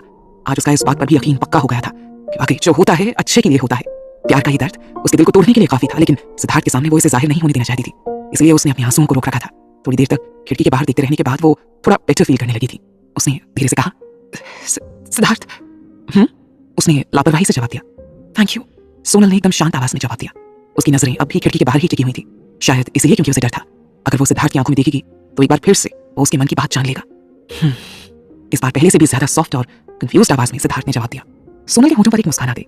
उसे लगा शायद सिद्धार्थ उसे फिर से परेशान करने के लिए मजाक कर रहा है। आखिर एक सिंपल से थैंक यू से कैसे खुश हो सकता है वो? अभी अभी उसने कहा नहीं था कि वो उसकी तारीफ करे। मुस्कुराते हुए उसकी तरफ मुड़कर वो बोली, मैंने कहा, लेकिन आगे के शब्द वो बोल ही नहीं पाई। सिद्धार्थ वहां बैठे बैठे ही सो गया था। लगातार काम करते रहने की थकान उसके चेहरे पर साफ साफ नजर आ रही थी। यह उसी का असर था कि इतनी जल्दी वो इतनी गहरी नींद में सो गया था। रोहित ने रिव्यू मिरर में एक बार सिद्धार्थ की तरफ देखा और फिर सोनल से कहा, भाभी जी प्लीज सर को सोने दीजिए, पिछले 2 दिनों से पूरी रात जागकर लगातार काम किया है इन्होंने, इस वक्त इन्हें आराम की बहुत जरूरत है। सोनल ने एक नजर सिद्धार्थ की तरफ डाली और फिर हाँ में अपनी गर्दन हिला दी। गाड़ी में इस तरह बैठे बैठे सोने के कारण सिद्धार्थ को थोड़ी परेशानी हो रही थी, जो नींद में भी उसके चेहरे पर झलकने लगता था, लेकिन उसके बावजूद वो आसपास से बेखबर काफी गहरी नींद में सो रहा था। हर वक्त एनर्जेटिक और एरोगेंस से भरा रहने वाला उसका चेहरा आज कितना बुझा बुझा सा लग रहा था। सोनल का दिल कर रहा था कि अपने कंधों का सहारा देकर वो सिद्धार्थ को कंफर्टेबल होकर सोने में हेल्प करे, लेकिन उसके अंदर अब भी ऐसा करने की हिम्मत नहीं थी। अगर सिद्धार्थ को उसका ऐसा करना बुरा लगा तो ये सोचकर वो रुक गई। सिद्धार्थ ने कहते कहते सोनल अचानक रुक गई। कुछ सोचकर उसने अपने वर्ड्स चेंज कर दिए और रोहित की तरफ देखती हुई बोली, आप सबने मेरे लिए इतना कुछ किया है, thank you so much. Rohit ने तुरंत जवाब दिया, अरे नहीं भाभी जी, हम लोगों ने तो कुछ भी नहीं किया, अरे वो तो सो ही थे जिन्होंने अपनी पूरी जान लगा दी थी इस काम को पूरा करने में। इतना कहने के बाद उसकी नजरें सीधा सिद्धार्थ की तरफ चली गई, जो इन सब बातों से बेखबर होकर सोया हुआ था। सिद्धार्थ ने उसे ये सब कुछ सोनल को बताने से मना किया था, मगर रोहित के पेट में ऐसी कोई बात हजम हो जाए भी कैसे हो सकता था। सिद्धार्थ को सोते देखकर उसने चैन की सांस ली। आपको पता है भाभी जी, इस डील से जुड़ी जितनी भी चीजें थी ना, उन सबको सब पर्सनली चेक करते थे। इस मामले में उन्होंने किसी के भी ऊपर भरोसा नहीं किया। सारी मीटिंग्स अरेंज करना, बिजनेस पॉलिसी डिसाइड करना, अब सब कुछ इन्होंने खुद किया। यहाँ तक कि इस प्रॉपर्टी से जुड़े जिन लोगों से कांटेक्ट करने की जरूरत थी उन सबको भी वो खुद ही मिलने गए थे और सारी चीजें खुद ही देखी। रोहित की नजरें रोड की तरफ थी और वो एकदम केयरफुली ड्राइव कर रहा था। उसने रिव्यू मिरर में एक बार सोनल की तरफ देखा और फिर आगे बोला, इन सब कामों में वो इतने बिजी हो गए थे कि उन्होंने घर जाने से भी इनकार कर दिया था। हम सबने खुद देखा था वो कितना ज्यादा थके हुए थे। सबने उनसे कहा भी था कि कुछ देर के लिए सही कम से कम वो आराम तो कर ले, लेकिन उन्होंने किसी की नहीं सुनी और बिना आराम किए वो लगातार काम कर रहे थे। अब उनकी भी जिद थी कि ये सारा काम आपके रिजल्ट वाले दिन तक खत्म हो जाना चाहिए। रोहित की बात सुनकर सोनल एकदम स्पीचलेस हो गई थी। सिद्धार्थ उसे उसके रिजल्ट वाले दिन पर ये सब गिफ्ट में देना चाहता था, इसके लिए उसने अपनी हेल्थ तक की परवाह नहीं की थी। उसे चुपचाप देखकर रोहित ने आगे कहा, एक्चुअली सर जिस दिन से यूएस से वापस आए थे ना, उसी दिन उन्होंने मुझसे कहा था कि उन्हें ये सारा काम आपके रिजल्ट वाले दिन तक कंप्लीट चाहिए, लेकिन उस वक्त हमारी कंपनी दूसरे कामों में बहुत ज्यादा बिजी थी। ऐसे में इन सब चीजों के लिए किसी के भी पास वक्त नहीं था भाभी जी। मैंने भी ये बात सर को बताई थी कि 2 हफ्तों के अंदर इतना सब कुछ कर पाना इम्पॉसिबल होगा। ये सब सुनकर सर बहुत नाराज हुए थे। पूरे 2 दिनों तक अपना सारा गुस्सा मुझ पर निकालते रहे, लेकिन अभी 4-5 दिन पहले उन्होंने अचानक से मुझे कॉल किया और मुझे आपकी फैमिली से रिलेटेड सारी इन्फॉर्मेशन कलेक्ट करने को कहा। मैंने वैसा ही किया। अगले दिन जब वो ऑफिस आया तो मैंने उनसे पूछा भी कि अचानक वो इस प्रोजेक्ट पर क्यों काम करना चाहते हैं, जबकि हम इसे बाद में आराम से भी तो कर सकते थे ना। इस पर सर ने जवाब दिया कि मेहता फैमिली अब अपनी सारी लिमिट्स क्रॉस करने लगी है और अब उन लोगों को इससे ज्यादा बर्दाश्त करना उनके लिए पॉसिबल नहीं है। सोनल रोहित की बात सुनकर शॉक्ड रह गई थी। अरे 4-5 दिन पहले ही तो पायल ने उस रेस्टोरेंट में सोनल को धमकाने और हर्ट करने की कोशिश की थी, लेकिन सिद्धार्थ ने हर बार की तरह आकर उसे बचा लिया था। उस दिन जो कुछ भी हुआ शायद उस गुस्से की वजह से ही सिद्धार्थ ने ये सब कुछ इतनी जल्दी कर दिया। आपको पता है भाभी जी, सर कभी ज्यादा ड्रिंक नहीं करते हैं, ना ही ऐसे किसी पार्टी में जाते हैं, लेकिन इस प्रोजेक्ट के लिए उन्हें एक वाइन पार्टी भी अटेंड करनी पड़ी थी। वो दरअसल कुंदन लाल मेहता ने जिस बैंक के पैसे लेकर मेहता निवास को गिरवी रखा था ना, उस बैंक के मैनेजर ने ये पार्टी रखी थी। अब सर ने ये पार्टी अटेंड की ताकि वो उस मैनेजर से डायरेक्टली बात कर सके। अब आपको तो पता है ना, सर कभी ऐसा कोई काम नहीं करते जो उन्हें करना पसंद नहीं है, भले ही कोई उन्हें गन पॉइंट्स पर क्यों ना ले ले, लेकिन ऐसा करते वक्त भी हमेशा उन्होंने अपने मन की ही की है। लेकिन परसों मैं खुद देखकर हैरान हो गया जब उस मैनेजर ने उन्हें ड्रिंक ऑफर की और सर ने बिल्कुल भी मना नहीं किया। उन्होंने पूरी कोशिश की ताकि वो उस मैनेजर के साथ डील कर सके। आखिर में सारी चीजें वैसे ही हुई जैसे कि हमने सोच रखी थी। अब बाकी बैंक मैनेजर वो घर हमें देने को तैयार हो गया था, लेकिन इतनी ज्यादा ड्रिंक करने का नतीजा उस पार्टी से बाहर आने के बाद सामने आया। मैंने और कायरा ने बड़ी मुश्किल के साथ सर को सहारा देकर कार में बिठाया। हम तो उन्हें घर भेजना चाहते थे, लेकिन सर ही नहीं माने और जबरदस्ती वापस ऑफिस चले आए। वहां से लेकर ऑफिस तक के रास्ते में उन्होंने कम से कम 5 बार वॉमिट की। एक्चुअली उन्होंने पूरे दिन से कुछ खाया भी नहीं था ना, सो इट्स नेचुरल। कहते हुए रोहित एक पल के लिए रुका। सोनल जानती थी रोहित सिद्धार्थ की बहुत रिस्पेक्ट करता है। सिद्धार्थ की ऐसी हालत देखकर जितना बुरा उसे लग रहा था ना, उतना ही बुरा रोहित को भी लग रहा था। अगर सिद्धार्थ जाग रहा होता तो कभी वो उसे सोनल के सामने ये सब कुछ बताने नहीं देता, लेकिन आज उसे अच्छा मौका मिला था अपनी सारी फीलिंग्स सोनल के साथ शेयर करने का, और वो इस मौके को छोड़ना नहीं चाहता था, और सोनल ने भी उसे नहीं रोका। सोनल ने एक बार सिद्धार्थ की तरफ देखा जो किसी छोटे बच्चे की तरह सबसे बेखबर होकर सोया हुआ था। फिर उसने रोहित की तरफ देखा। वो भी जानना चाहती थी कि सिद्धार्थ ने कैसे इतनी जल्दी उसके लिए इतना सब कुछ किया। आपको पता है, इतनी तबीयत खराब होने के बावजूद सर ने आराम नहीं किया और वहीं ऑफिस के सोफे पर कुछ देर के लिए सो गए, लेकिन फिर सिर्फ 2 घंटे के अंदर ही वापस जाग भी गए। जागने के बाद उन्होंने मुझे सिर और पेट दर्द की दवाइयां लाने के लिए बाहर भेज दिया और खुद अपने चेहरे पर ठंडे पानी की छींटे मारकर वापस काम करने के लिए रेडी हो गए। खुद को जगाए रखने के लिए इन 2 दिनों में उन्होंने पता नहीं कितनी कप ब्लैक कॉफी पी होगी। उसके बाद ये फर्स्ट टाइम मैंने उन्हें सोते हुए देखा है। वैसे सर के ऊपर जब किसी काम को करने का जुनून सवार हो जाए ना, तो फिर तो ये अपने आप की भी नहीं सुनते। रोहित ने मजाकिया लहजे में कहा। सोनल को पता ही नहीं चला कब रोहित की बातें सुनते सुनते उसकी आंखों से आंसू बहने लगे थे। भले ही पिछले 2-3 दिनों से वो सिद्धार्थ के साथ नहीं थी, लेकिन रोहित के कहे एक एक वर्ड को वो खुद अपने सामने किसी फिल्म की तरह चलते हुए महसूस कर पा रही थी। कितनी तकलीफ सही होगी उसने इन 3 दिनों में। वो तो सिर्फ एक फ्रेंड थी ना सिद्धार्थ की नजरों में, फिर क्यों इतना सब किया उसने उसके लिए? अरे वो चाहता तो कुछ दिनों के लिए इस काम को डिले कर सकता था, लेकिन उसने ऐसा नहीं किया। उसने अपनी पूरी जान लगा दी थी उसे उसका हक दिलाने में। क्या सच में वो उसे सिर्फ उसके रिजल्ट के दिन गिफ्ट देना चाहता था? नहीं, सोनल को उसका हक दिलाने या उसे गिफ्ट देने से भी कहीं ज्यादा वो उन लोगों को सजा देना चाहता था जिन्होंने हर कदम पर उसे परेशान करने और उसे हर्ट करने की कोशिश की। पायल ने उस दिन रेस्टोरेंट में सोनल के साथ जो कुछ भी किया था, उससे सोनल से ज्यादा दर्द सिद्धार्थ को हुआ था। उसने कहा था कि वो उसे सोनल के पैरों में गिरकर उसे माफी मांगने पर मजबूर कर देगा, और उसने वाकई ऐसा ही किया था। सोनल का दिल भर आया था। अब उसके आंसू और नहीं रुक रहे थे। इतना रोने के बावजूद भी उसके दिल का दर्द कम नहीं हो रहा था। उसकी वजह से सिद्धार्थ ने कितनी परेशानियां अपने सिर पर ली थी कि उसे आज महसूस हो रहा था। अब जब सर ने मुझे आपकी अंकल की फैमिली के बारे में सारी इन्फॉर्मेशन कलेक्ट करने को कहा था ना, तब मुझे उनके बिहेवियर और उनके गलत कामों के बारे में भी पता चला। मैम, अब सच में उन्होंने अपनी सारी लिमिट्स क्रॉस कर दी थी, लेकिन ये उनके गलत कामों का ही तो नतीजा है कि आज उन्हें इन सबकी अच्छी सजा मिली है। मेहता निवास के साथ ही मेहता ग्रुप ऑफ कंपनीज को वापस पाने का बस एक ही तरीका था कि उन्हें वापस खरीद लिया जाए। वैसे भी कंपनी के बैंकरप्ट हो जाने के बाद उसकी कीमत पहले से कहीं ज्यादा गिर चुकी थी, सो हमें उसकी बोली लगाने में ज्यादा परेशानी नहीं हुई और हमने काफी कम कीमत में वापस दोनों चीजें खरीद ली। लेकिन सर ने तो शुरू में ही कह दिया था कि उन्हें अपने पैसों की बिल्कुल भी परवाह नहीं है, चाहे जितने भी पैसे खर्च हों वो देने को तैयार है। लेकिन जिन लोगों ने आपको हर्ट करने की कोशिश की है ना, उन्हें वो किसी भी हालत में अब और सुकून की सांस नहीं लेने देंगे। आपके रिजल्ट डे का गिफ्ट तो बस एक बहाना था। एक्चुअली वो बस जितनी जल्दी हो सके उन लोगों को उनकी किए की सजा देना चाहते थे। इतना कहकर रोहित एक पल को रुका और एक गहरी सांस लेते हुए बोला, आपको पता है भाभी जी, शुरू में जब मैंने सर के साथ काम करना शुरू किया था ना, तब मुझे उन्हें बहुत गुस्सा आता था। कई बार तो उन्होंने मुझसे इतना रूडली बिहेव किया कि मेरा मन करता था कि उन्हें वहीं पकड़कर उनका मुंह तोड़ दूं। अब इतना कहते कहते रोहित को एहसास हुआ कि शायद उसकी जुबान कुछ ज्यादा ही फिसल गई है। उसने तुरंत अपनी जीभ अपने दांतों तले दबा ली। सॉरी भाभी जी, मैं शायद कुछ ज्यादा ही बोल गया। मुझे गुस्से में कभी ऐसा ख्याल आता था, बट मैं ऐसा करने की कभी सोच भी नहीं सकता। सो प्लीज आप मेरी बातों का बुरा मत मानिएगा, उसने रिक्वेस्ट भरी आवाज में कहा। एक्चुअली वो कहना चाहता था कि सोनल ये सब बातें सिद्धार्थ को ना बताए, वरना इतना बड़ा मुंह खोलने के लिए नेक्स्ट डे सिद्धार्थ जरूर उसका मुंह तोड़ देगा। सोनल को उसकी हालत देखकर हंसी आ रही थी। हंसते हुए अपने आंसू पोंछकर वो बोली, डोंट वरी, मैं सिद्धार्थ से कुछ नहीं कहूंगी। थैंक यू सो मच मुझे ये सब बताने के लिए, वरना मैं तो कभी जान ही नहीं पाती कि सिद्धार्थ ने मेरे लिए कितनी परेशानियां उठाई हैं। सर भी ना बाहर से इतने कड़वे करेले जैसे नजर आते हैं, पर अंदर से तो वो शहद से भी ज्यादा मीठे हैं। लेकिन एक बार जब वो कोई काम करने की सोच लेते हैं ना, तो फिर किसी चीज की परवाह नहीं करते। आपकी प्रॉपर्टी और कंपनी को वापस पाने के लिए उन्होंने अपना सिर्फ पैसा और पावर ही नहीं, अपनी पूरी एनर्जी भी लगा दी थी। वो चाहते तो बहुत बड़े लेवल पर ये सारी चीजें अनाउंस करके भी आपको सरप्राइज दे सकते थे, लेकिन उन्होंने आपको ये सरप्राइज उन लोगों के सामने ही दिया जिन्होंने आपसे आपका सब कुछ छीन लिया था। आज तो बैंड बाजा बारात निकालकर रख दी सर ने उन सबकी। कसम से मजा याद है आज। रोहित ने एकदम से खुश होते हुए कहा। सोनल के चेहरे पर उसकी बातें सुनकर एक मुस्कुराहट आ गई थी। रोहित ने उसकी तरफ देखते हुए कहा, भाभी जी मैं सही बता रहा हूँ आपको, सर से ज्यादा केयरिंग पर्सन आपको अपने लाइफ पार्टनर के तौर पर मिल ही नहीं सकता था। मगर इतना कहने के बाद उसे एहसास हुआ कि शायद वो कुछ भूल रहा है। उसने अपने सिर पर एक चपत लगाते हुए कहा, मैं भी क्या बोले जा रहा हूँ, आप दोनों तो पहले ही एक दूसरे के लाइफ पार्टनर बन चुके हैं, ऐसे में वो आपकी केयर नहीं करेंगे तो और कौन करेगा। उसकी बात सुनकर सोनल ने एक नजर सिद्धार्थ पर डाली और एक बार फिर से उसके दिल में एक टीस सी उठी। जाहिर है रोहित को थोड़ी ना पता था कि उसके और सिद्धार्थ के बीच कैसे रिलेशंस थे। वो तो उन्हें हस्बैंड वाइफ के रूप में ही देख रहा था, लेकिन असलियत में वो तो सिद्धार्थ के लिए बस उसकी बेस्ट फ्रेंड थी, और ये ख्याल ही उसका दिल तोड़ने के लिए काफी था। सोनल भी जानती थी कि सिद्धार्थ की रूड पर्सनालिटी और गुस्से के पीछे एक बहुत प्यारा इंसान छुपा हुआ है, लेकिन ये बात उसकी भी समझ में नहीं आ रही थी कि सिर्फ एक बेस्ट फ्रेंड के लिए क्या कोई इंसान इतना सब कर सकता है कि वो खुद को भी भूल जाए। उसने सोनल के लिए जो कुछ भी किया था, उसके बाद वो उसकी सिर्फ बेस्ट फ्रेंड बनकर बिल्कुल भी जीना नहीं चाहती थी। अगर सचमुच वो अपने फ्रेंड्स का इतना ख्याल रखता है, तो अपनी वाइफ का कितना ख्याल रखेगा। उसके साथ सोनल की जिंदगी कितनी खूबसूरत होगी। इस एक एहसास भर से उसका दिल खुशी से भर गया था। आपको पता है भाभी जी, मैं बहुत सालों से सर के साथ काम कर रहा हूँ। इतने सालों में मैंने खुद देखा है सर ज्यादातर चीजों के लिए केयरलेस ही रहते हैं। उनकी जिंदगी में ऐसे बेहद कम लोग हैं जिनकी वो केयर करते हैं। इतने सालों में अपने पेरेंट्स और अपनी कंपनी के अलावा मैं उन्हें सिर्फ, इतना कहते हुए उसने एक नजर रिव्यू मिरर की तरफ डाली। सिद्धार्थ ने हल्की सी करवट ली और रोहित ने घबराहट में तुरंत अपने वर्ड्स चेंज कर दिए। मैंने उन्हें सिर्फ डॉक्टर अमन और विनय सर की इतनी केयर करते हुए देखा है। मगर सिद्धार्थ गहरी नींद में था। ये देखकर उसने राहत की सांस ली और आगे बोला, लेकिन आपके लिए जो उन्होंने किया है ना, वो बेस्ट था। सीरियसली भाभी जी। हिसाब सुनते हुए सोनल एकटक सिद्धार्थ की तरफ देख रही थी। सोते हुए उसकी सांसों की आवाज सुनकर सोनल को एक सुकून का एहसास हो रहा था। ना जाने कहां से उसमें आज इतनी हिम्मत आ गई थी कि उसने धीरे से अपना हाथ बढ़ाकर सिद्धार्थ का हाथ पकड़ लिया। हालांकि ऐसा करते हुए उसके हाथ कांप रहे थे, मगर उसने हिम्मत करके आज सिद्धार्थ का हाथ थाम ही लिया था। अगर सिद्धार्थ इस वक्त जाग रहा होता ना, तो शायद कभी वो ऐसा कुछ करने की हिम्मत नहीं कर पाती। सोनल ने एक बार खिड़की से बाहर की तरफ देखा और फिर सिद्धार्थ की तरफ देखते हुए धीरे से बोली, अब गाड़ी वापस घर की तरफ ले लीजिए, हम लोग शांति भवन नहीं जा रहे हैं। अब ओके, रोहित ने जवाब दिया। लेकिन अगले पल जब उसे एहसास हुआ कि सोनल ने उससे क्या बोला है, तो वो शॉक्ड हो गया। व्हाट? उसने हड़बड़ाते हुए सोनल की तरफ देखकर पूछा। हाँ, मैं वहां फिर कभी चली जाऊंगी। जहां तक अपने पेरेंट्स के साथ ये खुशी शेयर करने की बात है, तो वो मैं किसी और दिन भी कर सकती हूँ। और फिर मेरे माँ पापा तो हर वक्त मेरे साथ ही होते हैं ना, उनसे मिलने के लिए मुझे इतनी दूर जाने की क्या जरूरत है। फिलहाल सिद्धार्थ का आराम करना ज्यादा जरूरी है, इसलिए हम लोग वापस घर जा रहे हैं। गाड़ी इस वक्त ट्रैफिक में फंसी हुई थी। रोहित सिग्नल के ग्रीन होने का वेट कर रहा था। उसने परेशानी से अपने बालों में हाथ फेरते हुए एक बार ट्रैफिक लाइट्स की तरफ देखा और फिर मुड़कर सिद्धार्थ की तरफ देखा, जो अभी भी गहरी नींद में था। भाभी जी, हम लोग आधे रास्ते से ज्यादा रास्ता पार कर चुके हैं, मुझे लगता है अब हमें शांति भवन ही चले जाना चाहिए। रोहित ने हिचकिचाते हुए कहा। नहीं रोहित जी, आज रहने दीजिए, आपको भी आराम करने की जरूरत है।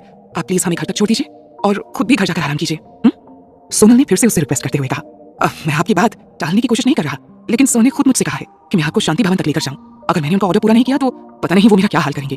आपको तो पता ही है ना सर को कितना तेज गुस्सा आता है। अगर वो सच में वहां नहीं जाना चाहते तो वो आपको भी आज वहां जाने की परमिशन नहीं देते। अब जब उन्होंने वहां चलने को कह ही दिया है तो मैं उनके ऑर्डर के अगेंस्ट नहीं जा सकता। रोहित ने परेशान होते हुए जवाब दिया। सोनल ने एक बार सिद्धार्थ की तरफ देखा। रोहित की बात सही थी, सिद्धार्थ उसे अगले दिन भी वहां जाने को कह सकता था या फिर खुद घर जाकर आराम कर सकता था, लेकिन उसने ऐसा नहीं किया और उसके साथ खुद भी शांति भवन जा रहा था। लेकिन फिर भी उसने रोहित की तरफ मुड़ते हुए कहा, जैसा मैं कह रही हूँ आप वैसा ही कीजिए, इस वक्त घर चलिए और आपको सिद्धार्थ से डरने की जरूरत नहीं है। अगर वो आप पर गुस्सा करें तो उनसे कह दीजिएगा कि मैंने आपको ऐसा करने पर मजबूर किया था। ऐसा मत कहिए भाभी जी, सर तो मार मारकर मेरी सारी हड्डी पसली एक कर देंगे। रोहित ने घबराते हुए कहा। वो जानता था कि सिद्धार्थ सोनल की बात कभी नहीं टालेगा, लेकिन उसका कहा नहीं मानने की सजा तो उसे मिलकर ही रहेगी। भले ही सिद्धार्थ उसके हाथ पैर ना तोड़ डाले, लेकिन कम से कम उसके 3 महीने की सैलरी तो वो जरूर काट लेगा। ये सोचकर ही उसके हाथ पैर फूल गए थे। कहाँ फंस गया था वो, आगे बॉस और पीछे बॉस की भी बॉस। आखिर में उसने डिसाइड किया कि वो सिद्धार्थ का कहा ही पूरा करेगा। अब भाभी जी, आप चाहती है ना मैं कल आपको 1 पीस में अपने पैरों पर चलता हुआ नजर आऊं, तो प्लीज आप मना मत कीजिएगा। हम लोग इस वक्त शांति भवन ही जा रहे हैं। मुझे पता है सिद्धार्थ आपके साथ ऐसा कुछ नहीं करेंगे। एक्चुअली आपको मेरी बात माननी ही नहीं थी, सोनल ने थोड़ी नाराजगी के साथ कहा। अब मैं सच कह रहा हूँ, अब कैसे यकीन दिलाऊं मैं आपको। ओके, अगर मेरी कही हुई एक भी बात झूठी हुई ना तो मैं अभी के अभी कुत्ता बन जाऊंगा। रोहित ने थोड़े मजाकिया लहजे में कहा। किसी के साथ वहां पर एक कुत्ते के भौंकने की भी आवाज आई। हे भगवान, तुमने मुझे सच में कुत्ता बना दिया। अरे मैं तो मजाक कर रहा था। रोहित ने घबराकर अपने हाथ पैरों को देखते हुए कहा। एक बार फिर भौंकने की आवाज आई और रोहित की नजर अपनी बगल वाली गाड़ी की तरफ चली गई, जिसमें से एक स्नो व्हाइट कलर का डॉग अपना सिर बाहर निकालकर भौंके जा रहा था। ये देखकर रोहित ने अपना सिर पीट लिया। सोनल की तो अब तक हंसी नहीं रुक रही थी। अब तक ट्रैफिक लाइट्स भी ग्रीन हो चुकी थी। रोहित ने गाड़ी स्टार्ट की और तेजी से शांति भवन की तरफ चल दिया। इस बार सोनल ने भी उसे मना नहीं किया। आधे घंटे के अंदर गाड़ी अपनी मंजिल तक पहुंच चुकी थी। यहाँ से रास्ता थोड़ा पथरीला हो गया था और उसकी चौड़ाई भी काफी कम हो गई थी, जिसकी वजह से आगे और जाना पॉसिबल नहीं था। सड़क के दोनों तरफ बड़े बड़े पेड़ों की लंबी कतारें नजर आ रही थी। गाड़ी रोकने के बाद रोहित ने पीछे मुड़कर सिद्धार्थ को जगाने की कोशिश की। सर, हम पहुंच। उसकी बात सुनने से पहले ही सोनल ने उसे हाथ के इशारे से चुप हो जाने को कहा। सुनी दीजिए इन्हें। अरे लेकिन भाभी जी, आप अकेली कैसे जाएंगी? रोहित ने चौंकते हुए पूछा। इट्स ओके, मैं चली जाऊंगी, मैं तो यहाँ अक्सर आती रहती हूँ। सोनल ने मुस्कुराते हुए जवाब दिया। अब आप कहीं तो मैं आपके साथ चलता हूँ? रोहित ने पूछा। नहीं, इसकी कोई जरूरत नहीं है। सिद्धार्थ के साथ आप भी तो इतने दिनों से बिना आराम किए काम कर रहे हैं ना, इसलिए आप यहीं रुककर आराम कर लीजिए। मैं बस थोड़ी ही देर में वापस आ जाऊंगी। सोनल ने अपनी सीट बेल्ट खोलते हुए कहा। रोहित ने एक बार अपनी रिस्ट वॉच में टाइम देखा और फिर परेशानी से बोला। लेकिन भाभी जी, टाइम तो देखिए 6 बज चुके हैं, अब तो रोशनी भी कम होने लगी है। उस तरफ मुझे नहीं लगता लाइट का कोई सोर्स होगा। वापस आते आते तो काफी अंधेरा भी हो जाएगा। मुझे नहीं लगता आपका वहां से अकेले जाना सेफ होगा। मैं भी आपके साथ चलूंगा। मैंने कहा ना, मैं बहुत बार यहाँ आ चुकी हूँ, यहाँ के सारे रास्ते मुझे पता है, इसलिए अब आप परेशान होना छोड़िए और आराम कीजिए। मैं बस यूं गई और यूं आई। सोनल ने मुस्कुराते हुए कहा और गाड़ी का दरवाजा खोलकर बाहर निकल गई। लेकिन रोहित ने फिर से कुछ कहने की कोशिश की, लेकिन सोनल ने उसकी बात काटते हुए कहा, लेकिन कुछ नहीं। अब अगर आपने एक भी शब्द और बोला ना, तो मैं सिद्धार्थ को बता दूंगी कि आप मुझे यहाँ लाने के लिए तैयार नहीं थे। फिर वो क्या करेंगे आपके साथ, वो आपको भी पता है। हैरानी से रोहित का मुंह खुला रह गया। ये गलत बात है भाभी जी, मैं तो बस आप ही की सेफ्टी के लिए कह रहा था और आप मुझे ही फंसाने की बातें कर रही हैं। उसने बुरा सा मुंह बनाते हुए कहा। सोनल को उसका चेहरा देखकर हंसी आ गई। उसने अपना मोबाइल उसके सामने लहराते हुए कहा, मैं अपना फोन लेकर जा रही हूँ, कोई भी प्रॉब्लम होगी तो मुझे कॉल कर लीजिएगा, मैं जल्दी ही वापस आ जाऊंगी, ठीक है? इतना कहकर उसने धीरे से गाड़ी का दरवाजा बंद कर दिया ताकि उसकी आवाज से सिद्धार्थ की नींद न खुल जाए। रास्ता काफी पथरीला था, जिस वजह से उस पर चलना काफी मुश्किल हो रहा था। आसपास काफी बड़ी बड़ी झाड़ियां भी उग गई थी। ऊपर से आज सोनल ने हाई हील्स पहन रखी थी, इस वजह से उसे चलने में कुछ ज्यादा ही मुश्किलें आ रही थी। आधा रास्ता पार करते करते ही वो काफी थक गई थी। कहीं कहीं पर कंटीली झाड़ियां भी थी, जिनसे उसके हाथ पैरों में खरोंच भी लग गई थी, लेकिन वो रुकी नहीं और जितनी तेजी से चल सकती थी उतनी तेजी से आगे बढ़ती रही। वो भी जल्दी से जल्दी शांति भवन पहुंच जाना चाहती थी। साथ ही उसे ये भी डर था कि कहीं उस बीच सिद्धार्थ जाग गया तो शायद इस बात को लेकर नाराज हो जाएगा कि वो अकेली यहाँ क्यों आई है। चलते चलते जब सोनल हांफने लगी तो एक पल वो रुककर सांस लेने लगी। उसके माथे से अब पसीना भी टपकने लगा था। इधर उधर देखते हुए अचानक उसे कुछ दूरी पर बना एक छोटा सा घर नजर आया। ये लकड़ी और मिट्टी से बना हुआ छोटा सा खपरेल मकान था। घर के बाहर लकड़ियों के 2 बड़े बड़े गट्ठर पड़े हुए थे। वहीं पास में ही 2 बांस के सहारे एक लंबी रस्सी बंधी हुई थी, जिस पर कपड़े सूख रहे थे। सोनल ये सब देखकर हैरान रह गई। उसे यहाँ आए हुए काफी लंबा समय हो गया था। लेकिन इससे पहले उसने कभी यहाँ ये घर नहीं देखा था, और वैसे भी घर को देखकर ही लग रहा था कि इसे कुछ समय पहले ही बनाया गया होगा। आखिर वहाँ अकेले में कौन रहता होगा? क्या उसे वहाँ जाकर देखना चाहिए या जल्दी से शांति भवन चले जाना चाहिए? अभी वो ये सब सोच ही रही थी कि उसे पीछे से एक आवाज आई, कौन है वहाँ? घबराहट के मारे सोनल की धड़कनें तेज हो गईं।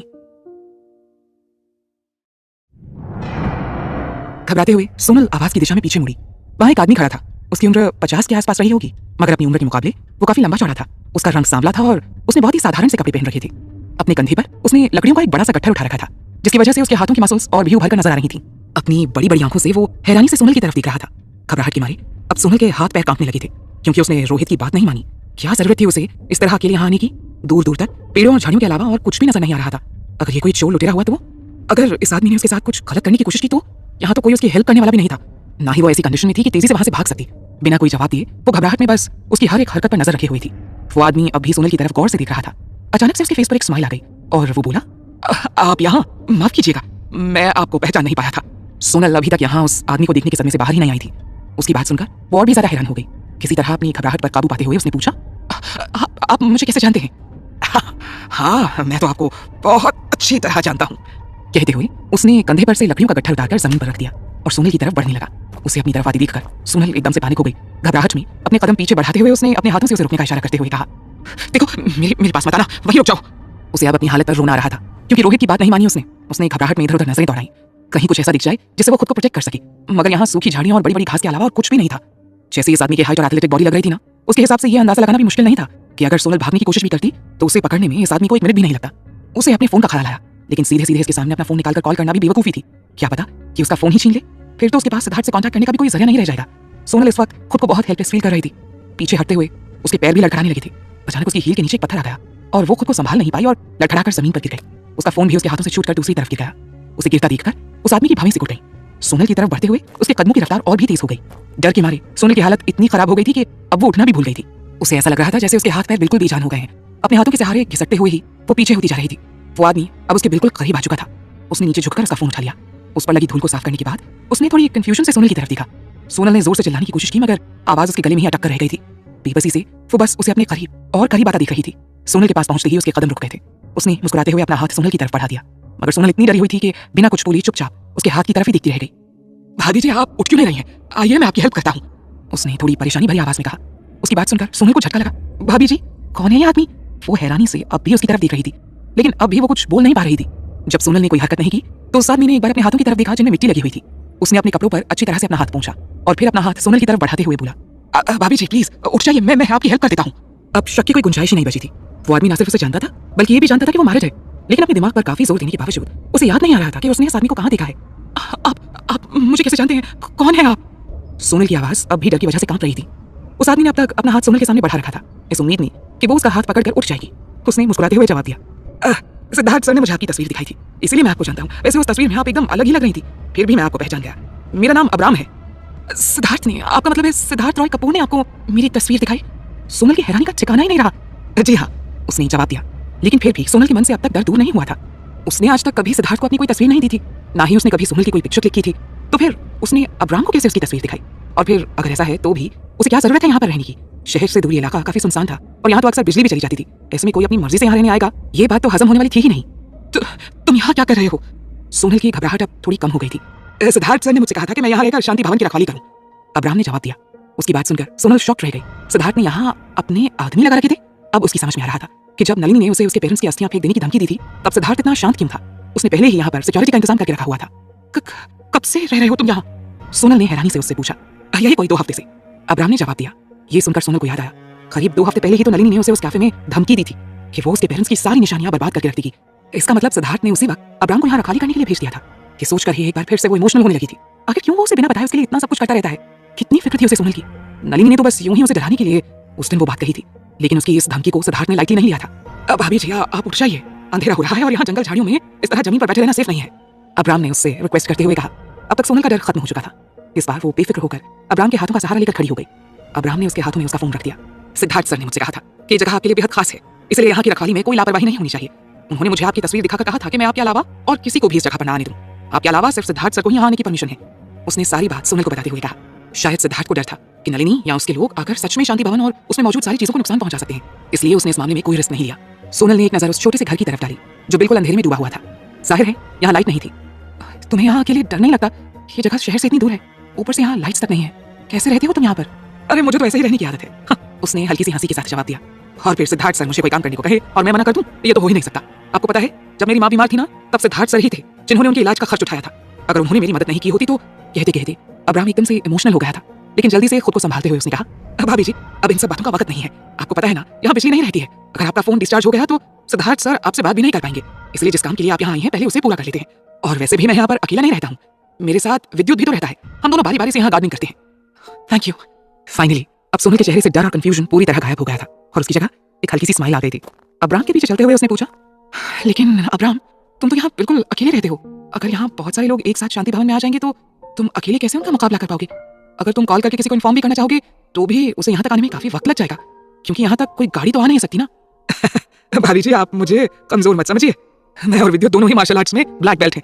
अकेले ही 10-10 लोगों को संभालने की ताकत है हम दोनों में, तभी तो सिद्धार्थ सर ने हमें यहाँ इस काम के लिए रखा है। इतना कहकर वो एक पल को रुका और थोड़ा शर्माते हुए बोला, भाभी जी सच सच बताइएगा, आप मुझे देखकर डर गई थी ना? मैं क्या इतना डरावना दिखता हूँ? उसकी बात सुनकर सोनल को भी अब अपने बिहेवियर पर थोड़ा सा अफसोस हो रहा था। बेकार ही वो अब्राहम से इतना डर गई थी, जबकि वो तो यहाँ उसकी प्रोटेक्शन के लिए ही आया था। आई एम सॉरी, मुझे पता ही नहीं था। सो इट्स ओके, मुझे पहले आपको अपने बारे में बता देना चाहिए था। इतना कहकर उसने एक नजर शांति भवन के ऊपर डाली जो अब दूर से ही नजर आने लगा था। आपको नहीं लगता आपने आज यहाँ आने में थोड़ी देर कर दी है? अब तो रोशनी भी लगभग खत्म हो चुकी है। सिद्धार्थ सर को भी आपके यहाँ साथ आ जाना चाहिए था। अरे मैं तो सोचकर ही हैरान हूँ कि उन्होंने आपको यहाँ अकेले आने कैसे दिया। अब सिद्धार्थ भी यही है, मैंने ही उनसे कहा था कि वो वहीं गाड़ी में मेरा वेट करें। सोनल ने उसके साथ आगे बढ़ते हुए जवाब दिया, ठीक है, अब फिर जब तक आप यहाँ पर हैं मैं आपके साथ ही रहूंगा। वो यहाँ जंगल में झाड़ियों के बीच बहुत से सांप बिच्छू घूमते रहते हैं, ऐसे में आपके साथ किसी का रहना बहुत जरूरी है। अब्राहम ने झाड़ियां हटाकर उसके लिए रास्ता बनाते हुए कहा। थैंक यू, सोनल ने मुस्कुराते हुए जवाब दिया। शांति भवन वाकई बेहद शांत जगह पर बना हुआ था। आबादी से दूर ये इलाका करीब करीब जंगल के बीच था, मगर इसमें कोई शक नहीं था कि ये जगह बेहद खूबसूरत थी। अक्सर अपने काम से ब्रेक लेने के लिए सोनल के माँ और पापा इस जगह पर कुछ टाइम स्पेंड करने आते थे, मगर उनकी मौत के बाद से यहाँ शायद ही कोई आता था। देखभाल की कमी के कारण यहाँ के रास्ते और भी ज्यादा मुश्किल हो गए थे और जहाँ तहाँ बड़ी बड़ी झाड़ियां और घास उगाई थी। हालांकि पिछले 2 हफ्तों से इस जगह पर रहते हुए अब्राहम ने यहाँ की काफी हद तक सफाई कर दी थी और रास्ता बना दिया था, जिस वजह से सोनल को आगे बढ़ने में ज्यादा मुश्किल नहीं आ रही थी। चलते चलते अब वो दोनों घर के काफी करीब आ चुकी थी। अब्राहम वहीं घर के बाहर ही रुक गया। मैं आपका यहीं बाहर इंतजार करता हूँ, कहते हुए उसने शांति भवन के बाहर बने बड़ी से लोहे के गेट को खोल दिया। सोनल बिना कुछ बोले चुपचाप अंदर आ गई। अंदर काफी सन्नाटा और अंधेरा था, मगर कहीं भी धूल का नामो निशान तक नहीं था, जैसे आज ही कोई पूरे घर की सफाई करके आया हो। उसने वहीं एक कमरे में रखे मिनी जनरेटर को स्टार्ट किया और पूरा घर रोशनी से भर गया। सोनल ने एक बार अपनी नजर भरकर चारों तरफ देखा। इस घर के एक एक कोने में उसके माँ पापा की यादें बसी हुई थी। हॉल में दीवार पर एक बड़ी सी तस्वीर लगी हुई थी जिसमें जयंत मेहता और कुमुद मेहता साथ में खड़ी थे और उनके साथ ही उनके बीच में खड़ी थी छोटी सी सोनल। तीनों ही सामने की तरफ देखकर स्माइल कर रहे थे। वहीं सामने एक टेबल पर उनका अस्थि कलश भी रखा हुआ था। इस तस्वीर को देखकर ही उसकी आंखें भर आई थी। उसे आज इस तस्वीर वाली छोटी सोनल से जलन हो रही थी। कितनी खुश लग रही थी वो इस तस्वीर में अपने माँ पापा के साथ। उसने कसकर उन दोनों का हाथ पकड़ा हुआ था और इस तस्वीर के बाहर वो खड़ी थी बिल्कुल अकेली। उसके साथ तो अब बस अपने माँ पापा की यादें ही बची थी। न जाने कितने लंबे समय के बाद आज वो यहाँ आई थी। उसने अपने आंसू पोंछे और धीरे धीरे चलते हुए उस बड़ी सी तस्वीर के पास आ गई। उसने वहां पड़ा दिया जला दिया और हाथ जोड़कर उनके सामने खड़ी हो गई। माँ पापा, सबसे पहले तो सॉरी, मैं आज इतने दिनों के बाद यहाँ आपसे मिलने आई हूँ। आती भी कैसे? इतना डिसअपॉइंट जो किया था ना मैंने आप लोगों को, सच में मैं एकदम स्टूपिड हूँ ना, अपने आप कुछ भी नहीं कर पाती।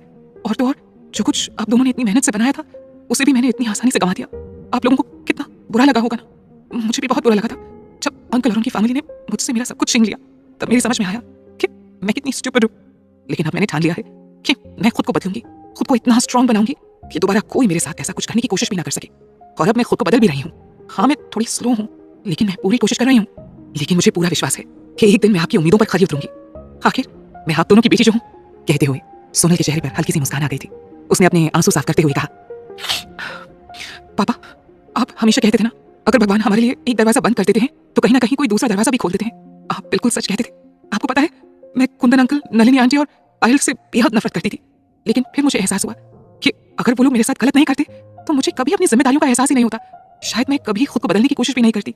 लेकिन उससे भी ज्यादा मैं उनकी इस बात के लिए शुक्रगुजार हूँ कि उनकी वजह से ही मैं एक ऐसे इंसान से मिली जिसने हर कदम पर मेरा साथ दिया, मुझे हर मुसीबत से बचाया और मुझे एक बेहतर इंसान बनने में मेरी मदद की। अगर वो आज मेरे साथ नहीं होता तो शायद मैं आज भी आप लोगों के पास नहीं आ पाती। आपकी मेहनत से खड़ी की हुई कंपनी और प्रॉपर्टी को खो देने का गिल्ट मुझे शायद कभी यहाँ दोबारा आने नहीं देता। कहते कहते सोनल का गला भराया था। खुद को संभालते हुए उसने एक स्माइल के साथ कहा, माँ पापा, आपको जानकर खुशी होगी कि अब आपकी बेटी की शादी हो गई और जिस इंसान के साथ मेरी शादी हुई है ना वो। कहते कहते सोनल स्पीचलेस हो गई थी। उसकी आंखों के सामने सिद्धार्थ के साथ पहली मुलाकात से लेकर अब तक के सारे इंसिडेंट एक एक कर घूमने लगे थे। हर मोमेंट की याद के साथ ही उसके चेहरे पर एक प्यारी सी स्माइल आ जाती थी। सिद्धार्थ, सिद्धार्थ नाम है उसका। वो बहुत बहुत अच्छा इंसान है। हाँ, गुस्सा थोड़ा ज्यादा आता है उसे, बेवजह लोगों को टॉन्ट करने की भी आदत है उसकी। कहते हुए सोनल को हल्की सी हंसी आ गई थी। मगर दिल का वो बहुत अच्छा है, मैं आपको बता भी नहीं सकती उसने मेरे लिए क्या क्या किया है। देखिए ना, उसने तो हमारे इस शांति भवन की रखवाली करने के लिए भी अपने आदमियों को यहाँ रख दिया और मुझे बताया तक नहीं। हमेशा ऐसे ही करता है वो, बिना बताए मेरे लिए सीक्रेटली कितना कुछ कर जाता है। कहते हुए सोनल एक पल को रुकी और फिर आगे बोली, जब मैं हर तरफ से उम्मीद छोड़ चुकी थी तब उसने ही मुझे संभाला। यहाँ तक कि नमन ने भी मेरा साथ छोड़ दिया था माँ पापा, तब उसने मुझे रहने के लिए एक घर दिया, अपना कहने के लिए एक परिवार दिया। मुझे हर वो खुशी थी जो आप मेरे लाइफ पार्टनर से एक्सपेक्ट करते थे। हर बार जब भी किसी ने मुझे हर्ट करने की कोशिश की उसने मुझे प्रोटेक्ट किया। इतना ही नहीं, उसने हमारा घर और हमारी कंपनी भी हमें वापस दिलवाई। हाँ, वो सब कुछ जो मैंने अपनी बेवकूफी की वजह से खो दिया था, वो सब कुछ मुझे वापस मिल गया है। सोनल ने खुशी से भरकर प्रॉपर्टी के पेपर्स दिखाते हुए कहा, आप दोनों के जाने के बाद से तो मैं बिल्कुल ही अकेली हो गई थी। ऐसा लगता था जैसे इस दुनिया में मेरा कोई अपना ही नहीं है, किसी को भी मेरी परवाह नहीं है। लेकिन सिद्धार्थ ने मेरी सोच को बदल दिया है। उससे मिले मुझे ज्यादा वक्त भी नहीं हुआ, लेकिन फिर भी वो मेरे अपनों से भी कहीं ज्यादा अपना है। आपको एक सीक्रेट बताऊं? सोनल ने थोड़ा शर्माते हुए कहा, मुझे ना सिद्धार्थ से प्यार हो गया है। कब कैसे मुझे खुद ही नहीं पता चला, लेकिन वो शायद मुझसे प्यार नहीं करता। हम दोनों हस्बैंड वाइफ कम और बेस्ट फ्रेंड्स ज्यादा हैं। ये कहते हुए सोनल के चेहरे पर वापस उदासी छाने लगी थी। वो शायद किसी और से प्यार करता है, लेकिन उसने कभी मेरे साथ मिसबिहेव नहीं किया मॉम डैड। मुझे अपनी पत्नी होने के सारे अधिकार दिए हैं उसने। हर तरीके से मेरा ख्याल रखता है सिद्धार्थ, इसलिए आपको मेरी फिक्र करने की कोई जरूरत नहीं है। सोनल ने वापस स्माइल करते हुए कहा, हाँ जानती हूँ आप भी उससे मिलने के लिए बेसब्र हो रहे होंगे, लेकिन वो बेचारा पिछले 3 दिनों से ही हमारे घर और हमारी कंपनी को वापस हमें लौटाने के लिए लगातार काम कर रहा था। वो इतना ज्यादा थक गया था कि गाड़ी में ही सो गया, इसलिए मैं यहाँ आप दोनों से मिलने अकेले ही चली आई। But I promise next time जब भी मैं यहाँ आऊंगी ना। कहते कहते सोनल रुक गई। एक बार फिर उसके चेहरे पर उदासी छाने लगी थी। नेक्स्ट टाइम अगर वो मेरे साथ रहा तो मैं जरूर उसे लेकर आपके पास आऊंगी। लेकिन सिद्धार्थ कब तक उसके साथ रहेगा, इस सवाल का जवाब खुद सोनल के पास भी नहीं था। क्या सचमुच वो कभी उसके साथ यहाँ आ पाएगी?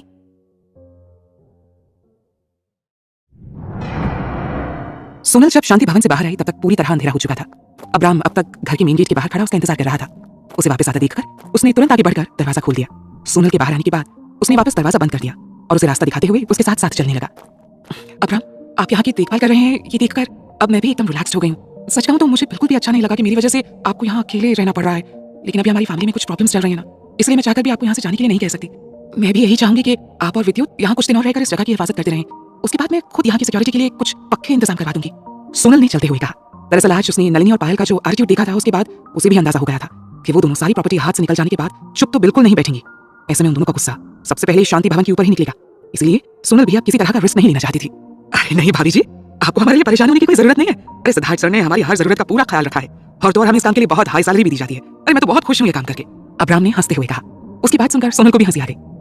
ठीक है फिर अब मुझे चलना चाहिए, वो लोग मेरा इंतजार कर रहे होंगे। सोनल ने अब्राम को एक स्माइल देते हुए कहा, अगर सिद्धार्थ जाग गया होगा तो उसे उसकी फिक्र हो रही होगी, इसलिए सोनल जल्दी से जल्दी वापस चली जाना चाहती थी। जी अब मैं भी चलता हूँ आपके साथ, अब्राम ने आगे बढ़ते हुए कहा। काफी अंधेरा हो चुका है, इस पथरीली रास्ते की ढलान पर ऊपर चढ़ना तो आसान होता है मगर नीचे उतरने में काफी मुश्किल होती है, और फिर यहाँ जंगल झाड़ियों में बहुत से सांप बिच्छू भी घूमते रहते हैं। आपका अकेले जाना सही नहीं रहेगा। सोनल को भी उसकी बात सही लग रही थी। रोहित की बात ना मानकर यहाँ अकेले आने के बाद उसकी क्या हालत हुई थी कि वो अभी तक नहीं भूल पा रही थी। ये तो अच्छा हुआ था कि अब्राम सिद्धार्थ का ही आदमी था, लेकिन फिर भी उस वक्त वो इस कदर घबरा गई थी कि उसका डर अब तक उसके दिल से गया नहीं था। लेकिन फिर उसे याद आया कि जब वो यहाँ आई थी तब भी अब्राम ने अपनी पीठ पर लकड़ियों का एक बड़ा सा गट्ठर उठा रखा था, जो शायद वो खाना पकाने के लिए जंगल से चुनकर लाया होगा। जाहिर है वो भूखा भी होगा और थका हुआ भी। अब ऐसे में उसे अपने साथ नीचे तक लेकर जाना उसे सही नहीं लग रहा था। सोनल के साथ नीचे जाने और फिर वापस ऊपर आने में न केवल वक्त लगता बल्कि उसकी काफी एनर्जी भी बर्बाद होती। सोनल को तो पहले ही इस बात का बुरा लग रहा था कि उसकी वजह से वो यहाँ अकेले इस जंगल में रहता है। ऐसे में अपनी वजह से उसे और तकलीफ देना उसे अच्छा नहीं लग रहा था। सिद्धार्थ उसका हस्बैंड था, लेकिन इसका ये मतलब नहीं था कि वो अपने फायदे के लिए उसके एम्प्लॉयज को परेशान करती रहे। भले ही सिद्धार्थ अब्राम को इस काम के लिए पैसे देता था, लेकिन फिर भी सोनल ऐसी लड़की नहीं थी जो अपने कंफर्ट के लिए किसी को परेशान करे। अरे अरे नहीं, कोई जरूरत नहीं है, मैं यहाँ हमेशा अकेले ही आती हूँ और फिर मुझे तो आदत है इन रास्तों पर चलने की। आप बेकार ही मेरे साथ परेशान होंगे। आप प्लीज घर जाकर आराम कीजिए, आपको भूख भी तो लगी होगी ना। मैं चली जाऊंगी। हाँ, सोनल ने उसे मना करते हुए कहा।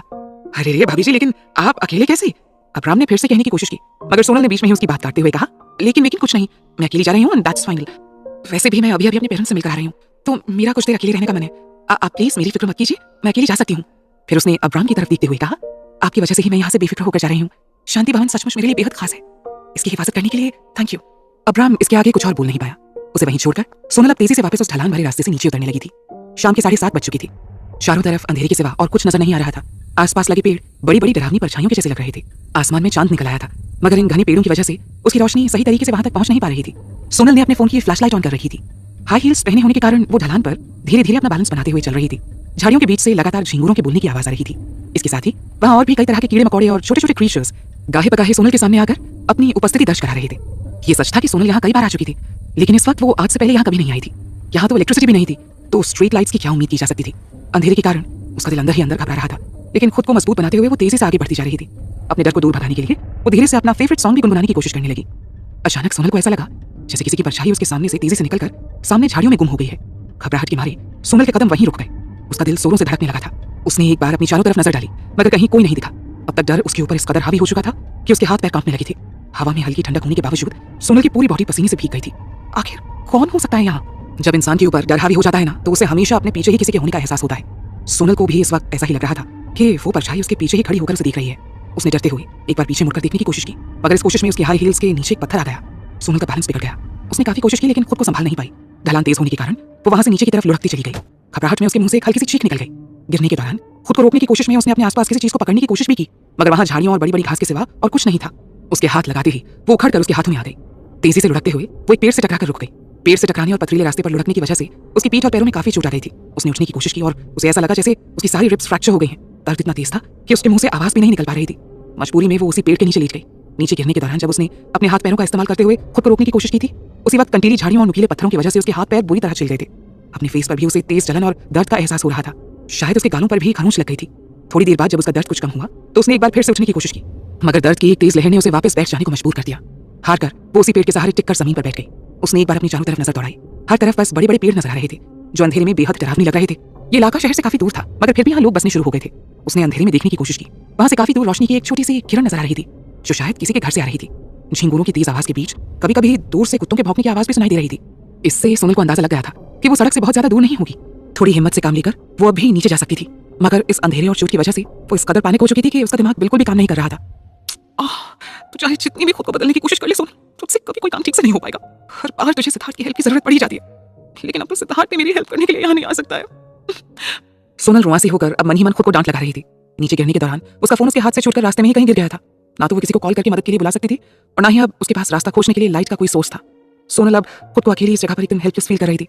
अगर सिद्धार्थ उसे खोजने के लिए शांति भवन की तरफ भी जाएगा तो भी क्या वो उसे खोज पाएगा?